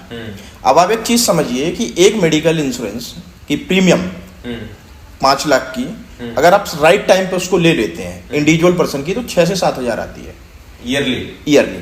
5 लाख का इंश्योरेंस, मतलब अगर आप 5 लाख तक आप सिक्योर्ड हो टाइम पे उसको लेते हो तो 5 से 6 हजार के आसपास उसकी प्रीमियम आती ईयरली। पर अगर हम 5 हजार बचाने के लिए हम कहते हैं यार क्यों 5 हजार, क्योंकि इंश्योरेंस का एक ड्रॉबैक है। ड्रॉबैक ये है कि अगर आप बीमार नहीं हुए तो 5 हजार जो आपका सिक्योर था वो एक्सपेंसेस से ट्रीट कर लो आप उसको, मतलब वो पैसा गया आपका, पर उसका बेनिफिट भी तो मिलता उसका है। बिल्कुल पूरे 365 दिन, या फिर जिस टाइम ड्रेस, अब तो इंश्योरेंस कंपनियां सर 2 साल 3 साल की प्लस पॉलिसियां भी दे रही हैं। तो उस 5000 रुपए 6000 रुपए लेके आप 5 लाख को सिक्योर हो सकते हैं। पर जब आप मिस हैपनिंग हुई और आप हॉस्पिटल में जब 3 लाख रुपए का बिल बना, तो आप समझिए कि वो जब आप ठीक होकर आए, वो पैसा अगर आपकी जेब से नहीं गया तो आप मेंटली कितने फ्री होंगे। सर मुझे ऐसा लगता है ना, मतलब मैं अपनी बता दूं चीजें, कि मुझे लगता है कि वो पैसे बाद में कि कितना मिलेगा नहीं मिलेगा, मुझे सबसे बड़ा टेंशन एक इंसान के क्या रहता है कि अगर कुछ हो गया तो 5 लाख रुपए, ऐसा नहीं कि, मतलब मैं सबकी बात नहीं कर रहा हूँ, पर जनरली नहीं रहता कि जेब में रखा हुआ तुरंत जाके हो जाएगा, और वो पता भी नहीं होता ना कितना लगे। पर अगर आपके पास इंश्योरेंस हो, कोई ऐसा चीज है कि इसमें इतना लाख रुपए का मेरे पास है, तो आपको ये सोचना नहीं होता है कि वो एट टाइम कौन से हॉस्पिटल में, किस हॉस्पिटल में जाना है, और खास करके बड़ा हॉस्पिटल में ना चला जाए, क्योंकि हम तो अपने कलीग को या फिर अपने फैमिली मेंबर को बेस्ट से बेस्ट जगह ले जाने की कोशिश करते हैं। और इंश्योरेंस ज्यादातर उन्हीं हॉस्पिटलों को देता है जो फेमस होते हैं, जो अच्छे हॉस्पिटल से उन्हीं को कवर करता है वो। तो आपको ये नहीं सोचना है कि मुझे कौन से हॉस्पिटल, आप तो बेस्ट से बेस्ट हॉस्पिटल में जाओ, और उसके पहले एक बार थोड़ा कंफर्म भी कर लो कि आप कौन से पॉलिसी ले रहे हो। वो तो सर ये वो कहते हैं ना कि मिडिल क्लास व्यक्ति का फैमिली मेंबर जब जाता है या किसी की डेथ हो जाती है, अगर वो 1 महीने आईसीयू में रह के जाता है तो वो अकेला नहीं जाता है, वो 4-5 को लेके जाता है, जो जिंदा है पर वो एक्चुअली मर चुके होते हैं। हाँ बिल्कुल, क्योंकि फाइनेंशियली वो इतना खत्म हो चुके होते हैं कि हम उस चीज को वो समझ नहीं पाते हैं कि भाई 2-4-5 साल तो उस चीज को निकलने में लग जाता है। बिल्कुल, क्योंकि हम समाज से भाग नहीं सकते हैं उस चीज को लेकर। हाँ। तो इंश्योरेंस का इंपॉर्टेंस सर बहुत है, मतलब आंख बंद करके कुछ इंश्योरेंस मैंडेटरी होने चाहिए। अच्छा आप एक चीज समझिए, एक गाड़ी 2 व्हीलर या 4 व्हीलर हम चला रहे हैं, पहले ईयरली इंश्योरेंस होता था। आज 4 व्हीलर में 3 साल का इंश्योरेंस मैंडेटरी आ रहा है खरीदने पे। 2 व्हीलर में 5 साल का आ रहा है। वो एक निर्जीव वस्तु जो आपकी पार्किंग में खड़ी हुई है, उसका इंश्योरेंस आप टाइम पे करा रहे हैं क्योंकि मैंडेटरी है ना। हाँ, पर पुलिस वाले पकड़ लेंगे, पुलिस वाले पकड़ लेंगे। हाँ। वो पैसा बचाने के लिए आप एक चालान जो कि 2000 रुपए का है, उसको बचाने के लिए वो भी हो सकता है साल भर में ना कटे, नहीं कटते हैं जनरली, नहीं कटते हैं। तो हो सकता है कट जाए। वहां भी प्रोबेबिलिटी जो है ना, वो उतनी ही है जितनी आपके बीमार होने की या मेरे बीमार होने की या लोगों के बीमार होने की, उतनी ही चालान कटने की है। पर वो 2000 बचाने के लिए मैं 2500 का इंश्योरेंस कराता हूँ। अच्छा, मेरे दिमाग में भी आता था कई बार पहले कि यार गाड़ी मेरी, मैं उसको इंश्योरेंस करवाऊं ना करवाऊं, चोरी हो जाएगी तो मैं रिस्क लूंगा, कौन सा वो दे देंगे, मैं क्यों करवाऊं इंश्योरेंस। पर वो मैंडेटरी है तो है, वो करना पड़ेगा। तो आप उस गाड़ी को सिक्योर कर रहे हैं क्योंकि गवर्नमेंट कह रही है जी, पर आप अपनी लाइफ को सिक्योर नहीं कर रहे हैं, फैमिली की लाइफ को सिक्योर नहीं कर रहे हैं, मेडिकल एक्सपेंसेस को सिक्योर नहीं कर रहे हैं, कुछ सिक्योर नहीं कर रहे। क्योंकि बीमार होने के बाद तो इलाज हम अपना खुद नहीं कराते ना सर। हम अपना इलाज इंसान खुद नहीं कराता है, उसके जो आसपास होते हैं वो करवाते हैं। तो फिर एक्सपेंसेस जब बहुत ज्यादा हो जाते हैं तो आपके उसमें इतना पैसा लग गया है, अब लग गया तो लग गया, जीवन है।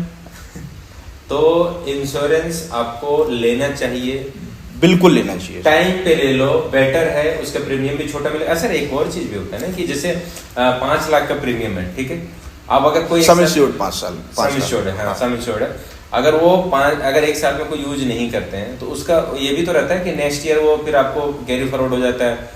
हाँ, ऐसा बहुत सारी कंपनियां हैं नो क्लेम बोनस रिलीज करती हैं।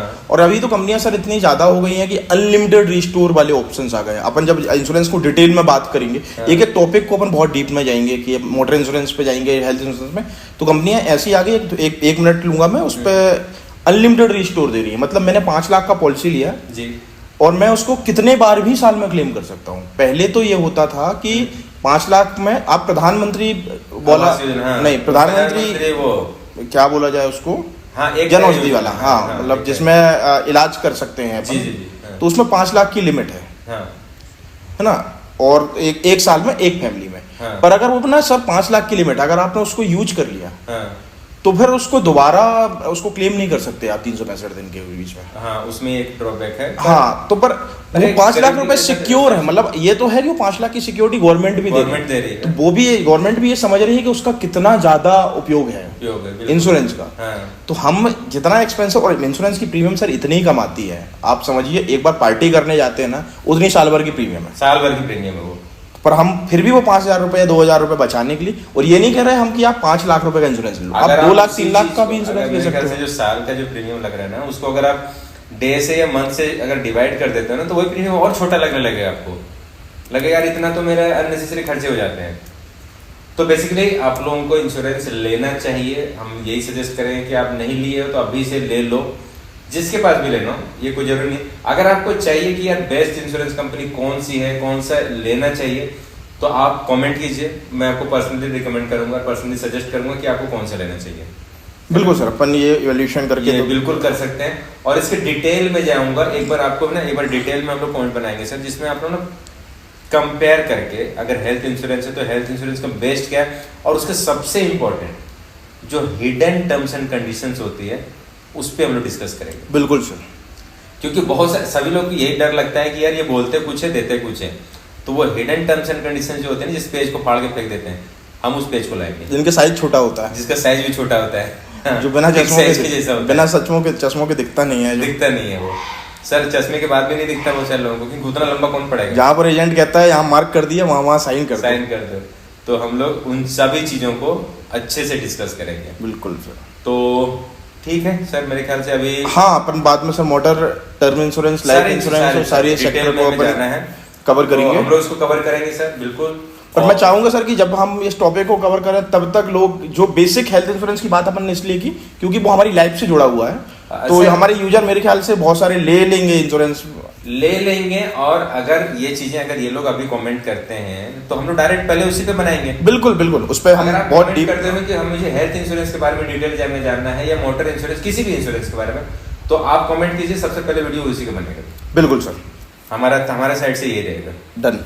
चलिए, बहुत बहुत धन्यवाद। और आप लोग जितना अच्छे से प्यार दे रहे हैं वो देते रहिए। जितने लोग बच गए हैं आपके आसपास उनको भी बोलिए सब्सक्राइब करने के लिए और बेल आइकन दबा के रखिए और ज्यादा से ज्यादा फॉलो कीजिए। Thank you so much.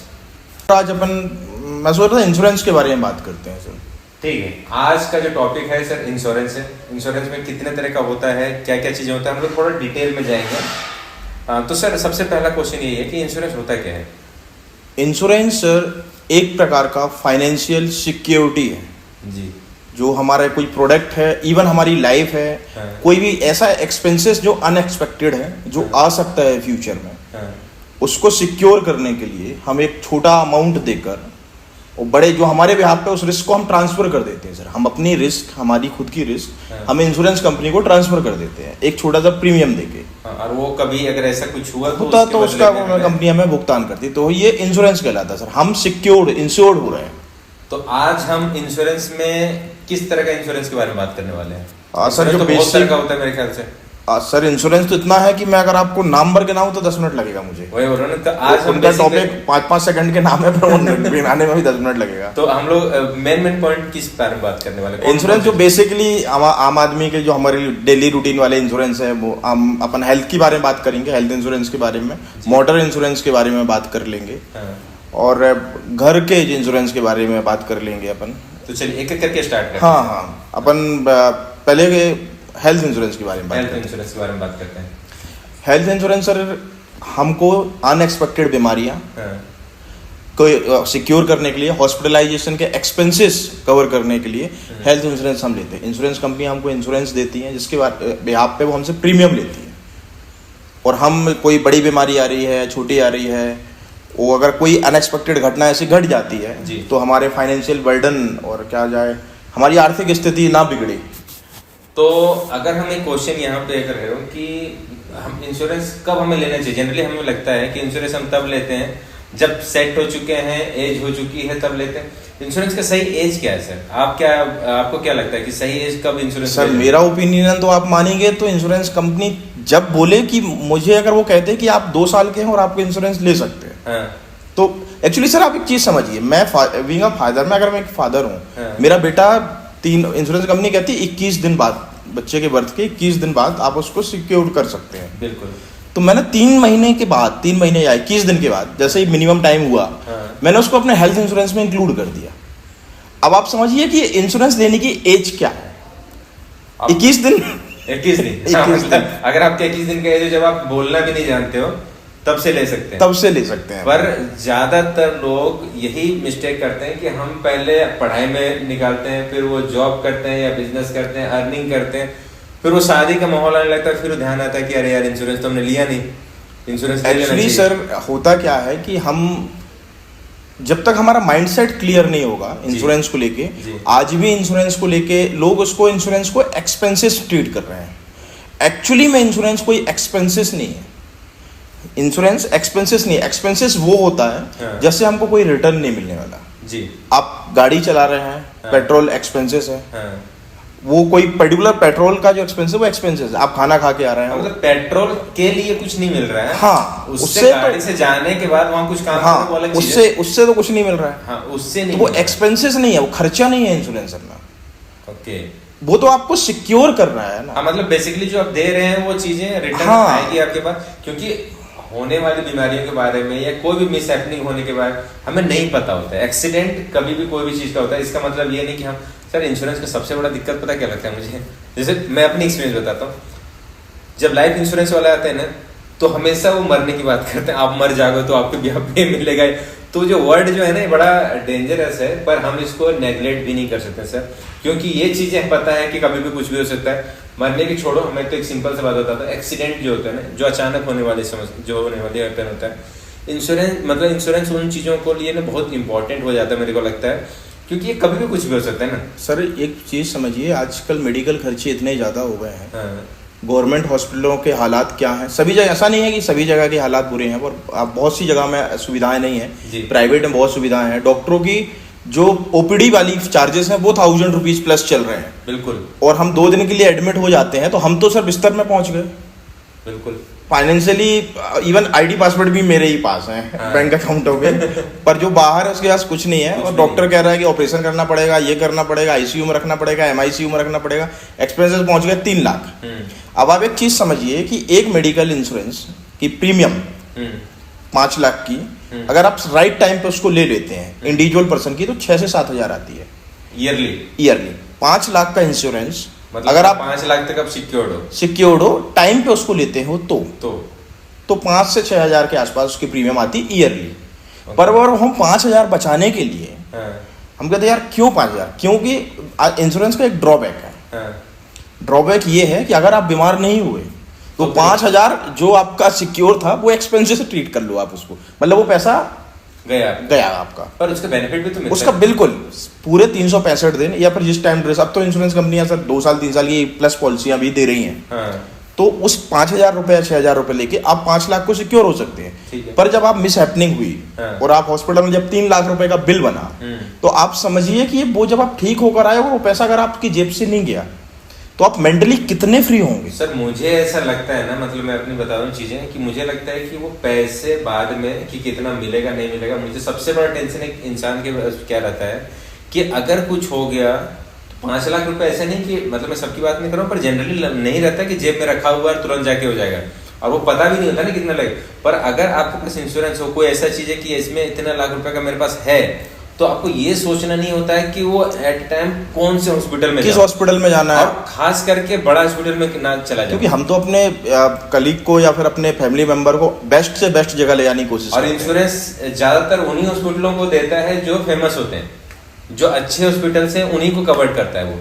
तो आपको ये नहीं सोचना है कि मुझे कौन से हॉस्पिटल, आप तो बेस्ट से बेस्ट हॉस्पिटल में जाओ, और उसके पहले एक बार थोड़ा कंफर्म भी कर लो कि आप कौन से पॉलिसी ले रहे हो। वो तो सर ये वो कहते हैं ना कि मिडिल क्लास व्यक्ति का फैमिली मेंबर जब जाता है या किसी की डेथ हो जाती है, अगर वो 1 महीने आईसीयू में रह के जाता है तो वो अकेला नहीं जाता है, वो 4-5 को लेके जाता है जो जिंदा है पर वो एक्चुअली मर चुके होते हैं। हाँ बिल्कुल, क्योंकि फाइनेंशियली वो इतना खत्म हो चुके होते हैं कि हम उस चीज को वो समझ नहीं पाते कि भाई 2-4-5 साल तो उस चीज को निकलने में लग जाता है। बिल्कुल, क्योंकि हम समाज से भाग नहीं सकते हैं उस चीज को लेकर।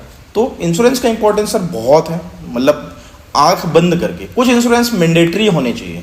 अच्छा आप एक चीज समझिए, एक गाड़ी 2 व्हीलर या 4 व्हीलर हम चला रहे हैं, पहले ईयरली इंश्योरेंस होता था, आज 4 व्हीलर में 3 साल का इंश्योरेंस मैंडेटरी आ रहा है खरीदने पे, 2 व्हीलर में 5 साल का आ रहा है। वो एक निर्जीव वस्तु जो आपकी पार्किंग में खड़ी हुई है उसका इंश्योरेंस आप टाइम पे करा रहे हैं, क्योंकि मैंडेटरी है ना। हाँ, पर पुलिस वाले पकड़ लेंगे, पुलिस वाले पकड़ लेंगे। हाँ। वो पैसा बचाने के लिए आप एक चालान जो कि 2,000 रुपए का है, हाँ। उसको बचाने के लिए, हाँ। वो भी हो सकता है साल भर में ना कटे, नहीं कटते हैं जनरली, नहीं कटते हैं, तो हो सकता है कट जाए। हाँ। वहां भी प्रोबेबिलिटी जो है ना, हाँ। वो उतनी ही है जितनी आपके बीमार होने की या मेरे बीमार होने की या लोगों के बीमार होने की, उतनी ही चालान कटने की है। हाँ। पर वो 2,000 बचाने के लिए मैं 2,500 का इंश्योरेंस कराता हूँ। अच्छा, मेरे दिमाग में भी आता था कई बार पहले कि यार गाड़ी मेरी, मैं उसको इंश्योरेंस करवाऊं ना करवाऊं, चोरी हो जाएगी तो मैं रिस्क लूंगा, कौन सा वो दे देंगे, मैं क्यों करवाऊं इंश्योरेंस। पर वो मैंडेटरी है तो है, वो करना पड़ेगा। तो आप उस गाड़ी को सिक्योर कर रहे हैं क्योंकि गवर्नमेंट कह रही है जी, पर आप अपनी लाइफ को सिक्योर नहीं कर रहे हैं, फैमिली की लाइफ को सिक्योर नहीं कर रहे हैं, मेडिकल एक्सपेंसेस को सिक्योर नहीं कर रहे हैं, कुछ सिक्योर नहीं कर रहे। क्योंकि बीमार होने के बाद तो इलाज हम अपना खुद नहीं कराते ना सर। हाँ। हम अपना इलाज इंसान खुद नहीं कराता है, उसके जो आसपास होते हैं वो करवाते हैं। तो फिर एक्सपेंसेस जब बहुत ज्यादा हो जाते हैं तो आपके उसमें इतना पैसा लग गया है, अब लग गया, जीवन है। तो इंश्योरेंस आपको लेना चाहिए, बिल्कुल लेना चाहिए, टाइम पे ले लो, बेटर है, उसका प्रीमियम भी छोटा मिलेगा। सर एक और चीज भी होता है ना कि जैसे 5 लाख का प्रीमियम है, ठीक है, अब अगर कोई सम इंश्योर्ड 5 साल सम इंश्योर्ड है, अगर वो अगर 1 साल में कोई यूज नहीं करते हैं तो उसका ये भी तो रहता है कि नेक्स्ट ईयर वो फिर आपको कैरी फॉरवर्ड हो जाता है, हाँ ऐसा बहुत सारी कंपनियां हैं नो क्लेम बोनस रिलीज करती हैं। हाँ। और अभी तो कंपनियां सर इतनी ज्यादा हो गई हैं कि अनलिमिटेड रिस्टोर वाले ऑप्शंस आ गए। अपन जब इंश्योरेंस को डिटेल में बात करेंगे, हाँ। एक एक टॉपिक को अपन बहुत डीप में जाएंगे कि मोटर इंश्योरेंस पे जाएंगे, हेल्थ इंश्योरेंस में, तो कंपनियां ऐसी आ गई, एक मिनट लूंगा मैं, उस पर अनलिमिटेड रिस्टोर दे रही है। मतलब मैंने 5 लाख का पॉलिसी लिया जी, और मैं उसको कितने बार भी साल में क्लेम कर सकता हूँ। पहले तो ये होता था कि 5 लाख में आप प्रधानमंत्री बोला, हाँ। नहीं प्रधानमंत्री वो क्या बोला जाए उसको, हाँ, एक जन औषधि वाला, हाँ, हाँ, मतलब एक जिसमें इलाज कर सकते हैं अपन। जी जी जी, हाँ। तो उसमें 5 लाख की लिमिट हाँ। है ना, और एक साल में एक फैमिली में। हाँ। पर अगर वो ना सर 5 लाख की लिमिट अगर आपने उसको यूज कर लिया, हाँ। तो फिर उसको दोबारा उसको क्लेम नहीं कर सकते आप 365 दिन के बीच में। हाँ, उसमें एक ड्रॉबैक है। हाँ, तो पर वो 5 लाख रुपए सिक्योर है, मतलब ये तो है कि वो 5 लाख की सिक्योरिटी गवर्नमेंट भी दे रही है। तो वो भी गवर्नमेंट भी ये समझ रही है कि उसका कितना ज्यादा उपयोग है इंश्योरेंस का। हाँ। तो हम जितना एक्सपेंसिव, और इंश्योरेंस की प्रीमियम सर इतनी ही कमाती है, आप समझिए एक बार पार्टी करने जाते हैं ना, उतनी साल भर की प्रीमियम है, साल भर की प्रीमियम है वो। पर हम फिर भी वो 5,000 रुपए 2,000 रुपए बचाने के लिए, और ये नहीं कह रहे हम कि आप 5 लाख रुपए का इंश्योरेंस लो, आप 2 लाख 3 लाख का भी इंश्योरेंस ले सकते हो। जो साल का जो प्रीमियम लग रहा है ना, उसको अगर आप डे से या मंथ से अगर डिवाइड कर देते हो ना, तो वही प्रीमियम और छोटा लगने लगेगा आपको, लगेगा यार इतना तो मेरा अननेसेसरी खर्चे हो जाते हैं। तो बेसिकली आप लोगों को इंश्योरेंस लेना चाहिए। हम यही सजेस्ट करें कि आप नहीं लिए हो तो अभी से ले लो, जिसके पास भी लेना, ये कोई जरूरी नहीं। अगर आपको चाहिए कि यार बेस्ट इंश्योरेंस कंपनी कौन सी है, कौन सा लेना चाहिए, तो आप कमेंट कीजिए, मैं आपको पर्सनली रिकमेंड करूंगा, पर्सनली सजेस्ट करूंगा कि आपको कौन सा लेना चाहिए। बिल्कुल सर, अपन ये इवैल्यूएशन करके ये तो बिल्कुल कर सकते हैं। और इसके डिटेल में जाऊंगा एक बार, आपको ना एक बार डिटेल में हम लोग पॉइंट बनाएंगे सर, जिसमें आप लोग ना कंपेयर करके, अगर हेल्थ इंश्योरेंस है तो हेल्थ इंश्योरेंस का बेस्ट क्या है, और उसके सबसे इंपॉर्टेंट जो हिडन टर्म्स एंड कंडीशंस होती है, उस पर हम लोग डिस्कस करेंगे। बिल्कुल सर, क्योंकि बहुत सभी लोग को यही डर लगता है कि यार ये बोलते कुछ है देते कुछ है, तो वो हिडन टर्म्स एंड कंडीशन जो होते हैं, जिस पेज को फाड़ के फेंक देते हैं, हम उस पेज को लाएंगे, जिनका साइज छोटा होता है, जिसका साइज भी छोटा होता है, हाँ, जो बिना चश्मों के चश्मों के दिखता नहीं है, दिखता नहीं है वो सर, चश्मे के बाद भी नहीं दिखता बहुत सारे लोगों को, क्योंकि उतना लंबा कौन पड़ेगा। जहाँ पर एजेंट कहता है यहाँ मार्क कर दिया, वहाँ साइन कर दो। तो हम लोग उन सभी चीजों को अच्छे से डिस्कस करेंगे। बिल्कुल सर, तो ठीक है सर, मेरे ख्याल से अभी हाँ अपन बाद में sir motor, term insurance, life insurance और सारी सेक्टर को अपन कवर करेंगे, हम लोग इसको कवर करेंगे सर, बिल्कुल। पर मैं चाहूंगा सर कि जब हम इस टॉपिक को कवर करें, तब तक लोग जो बेसिक हेल्थ इंश्योरेंस की बात अपन ने इसलिए की क्योंकि वो हमारी लाइफ से जुड़ा हुआ है, तो हमारे यूजर मेरे ख्याल से बहुत सारे ले लेंगे इंश्योरेंस, ले लेंगे। और अगर ये चीजें अगर ये लोग अभी कमेंट करते हैं, तो हम लोग डायरेक्ट पहले उसी पे बनाएंगे। बिल्कुल बिल्कुल, उस पर हम बहुत डीप करते हैं कि हम मुझे हेल्थ इंश्योरेंस के बारे में डिटेल में जानना है, या मोटर इंश्योरेंस, किसी भी इंश्योरेंस के बारे में, तो आप कमेंट कीजिए, सबसे पहले वीडियो उसी का बनेगा। बिल्कुल सर, हमारा साइड से ये रहेगा। डन। चलिए, बहुत बहुत धन्यवाद। और आप लोग जितना अच्छे से प्यार दे रहे हैं वो देते रहिए। जितने लोग बच गए हैं आपके आसपास, उनको भी बोलिए सब्सक्राइब करने के लिए, और बेल आइकन दबा के रखिए, और ज्यादा से ज्यादा फॉलो कीजिए। Thank you so much.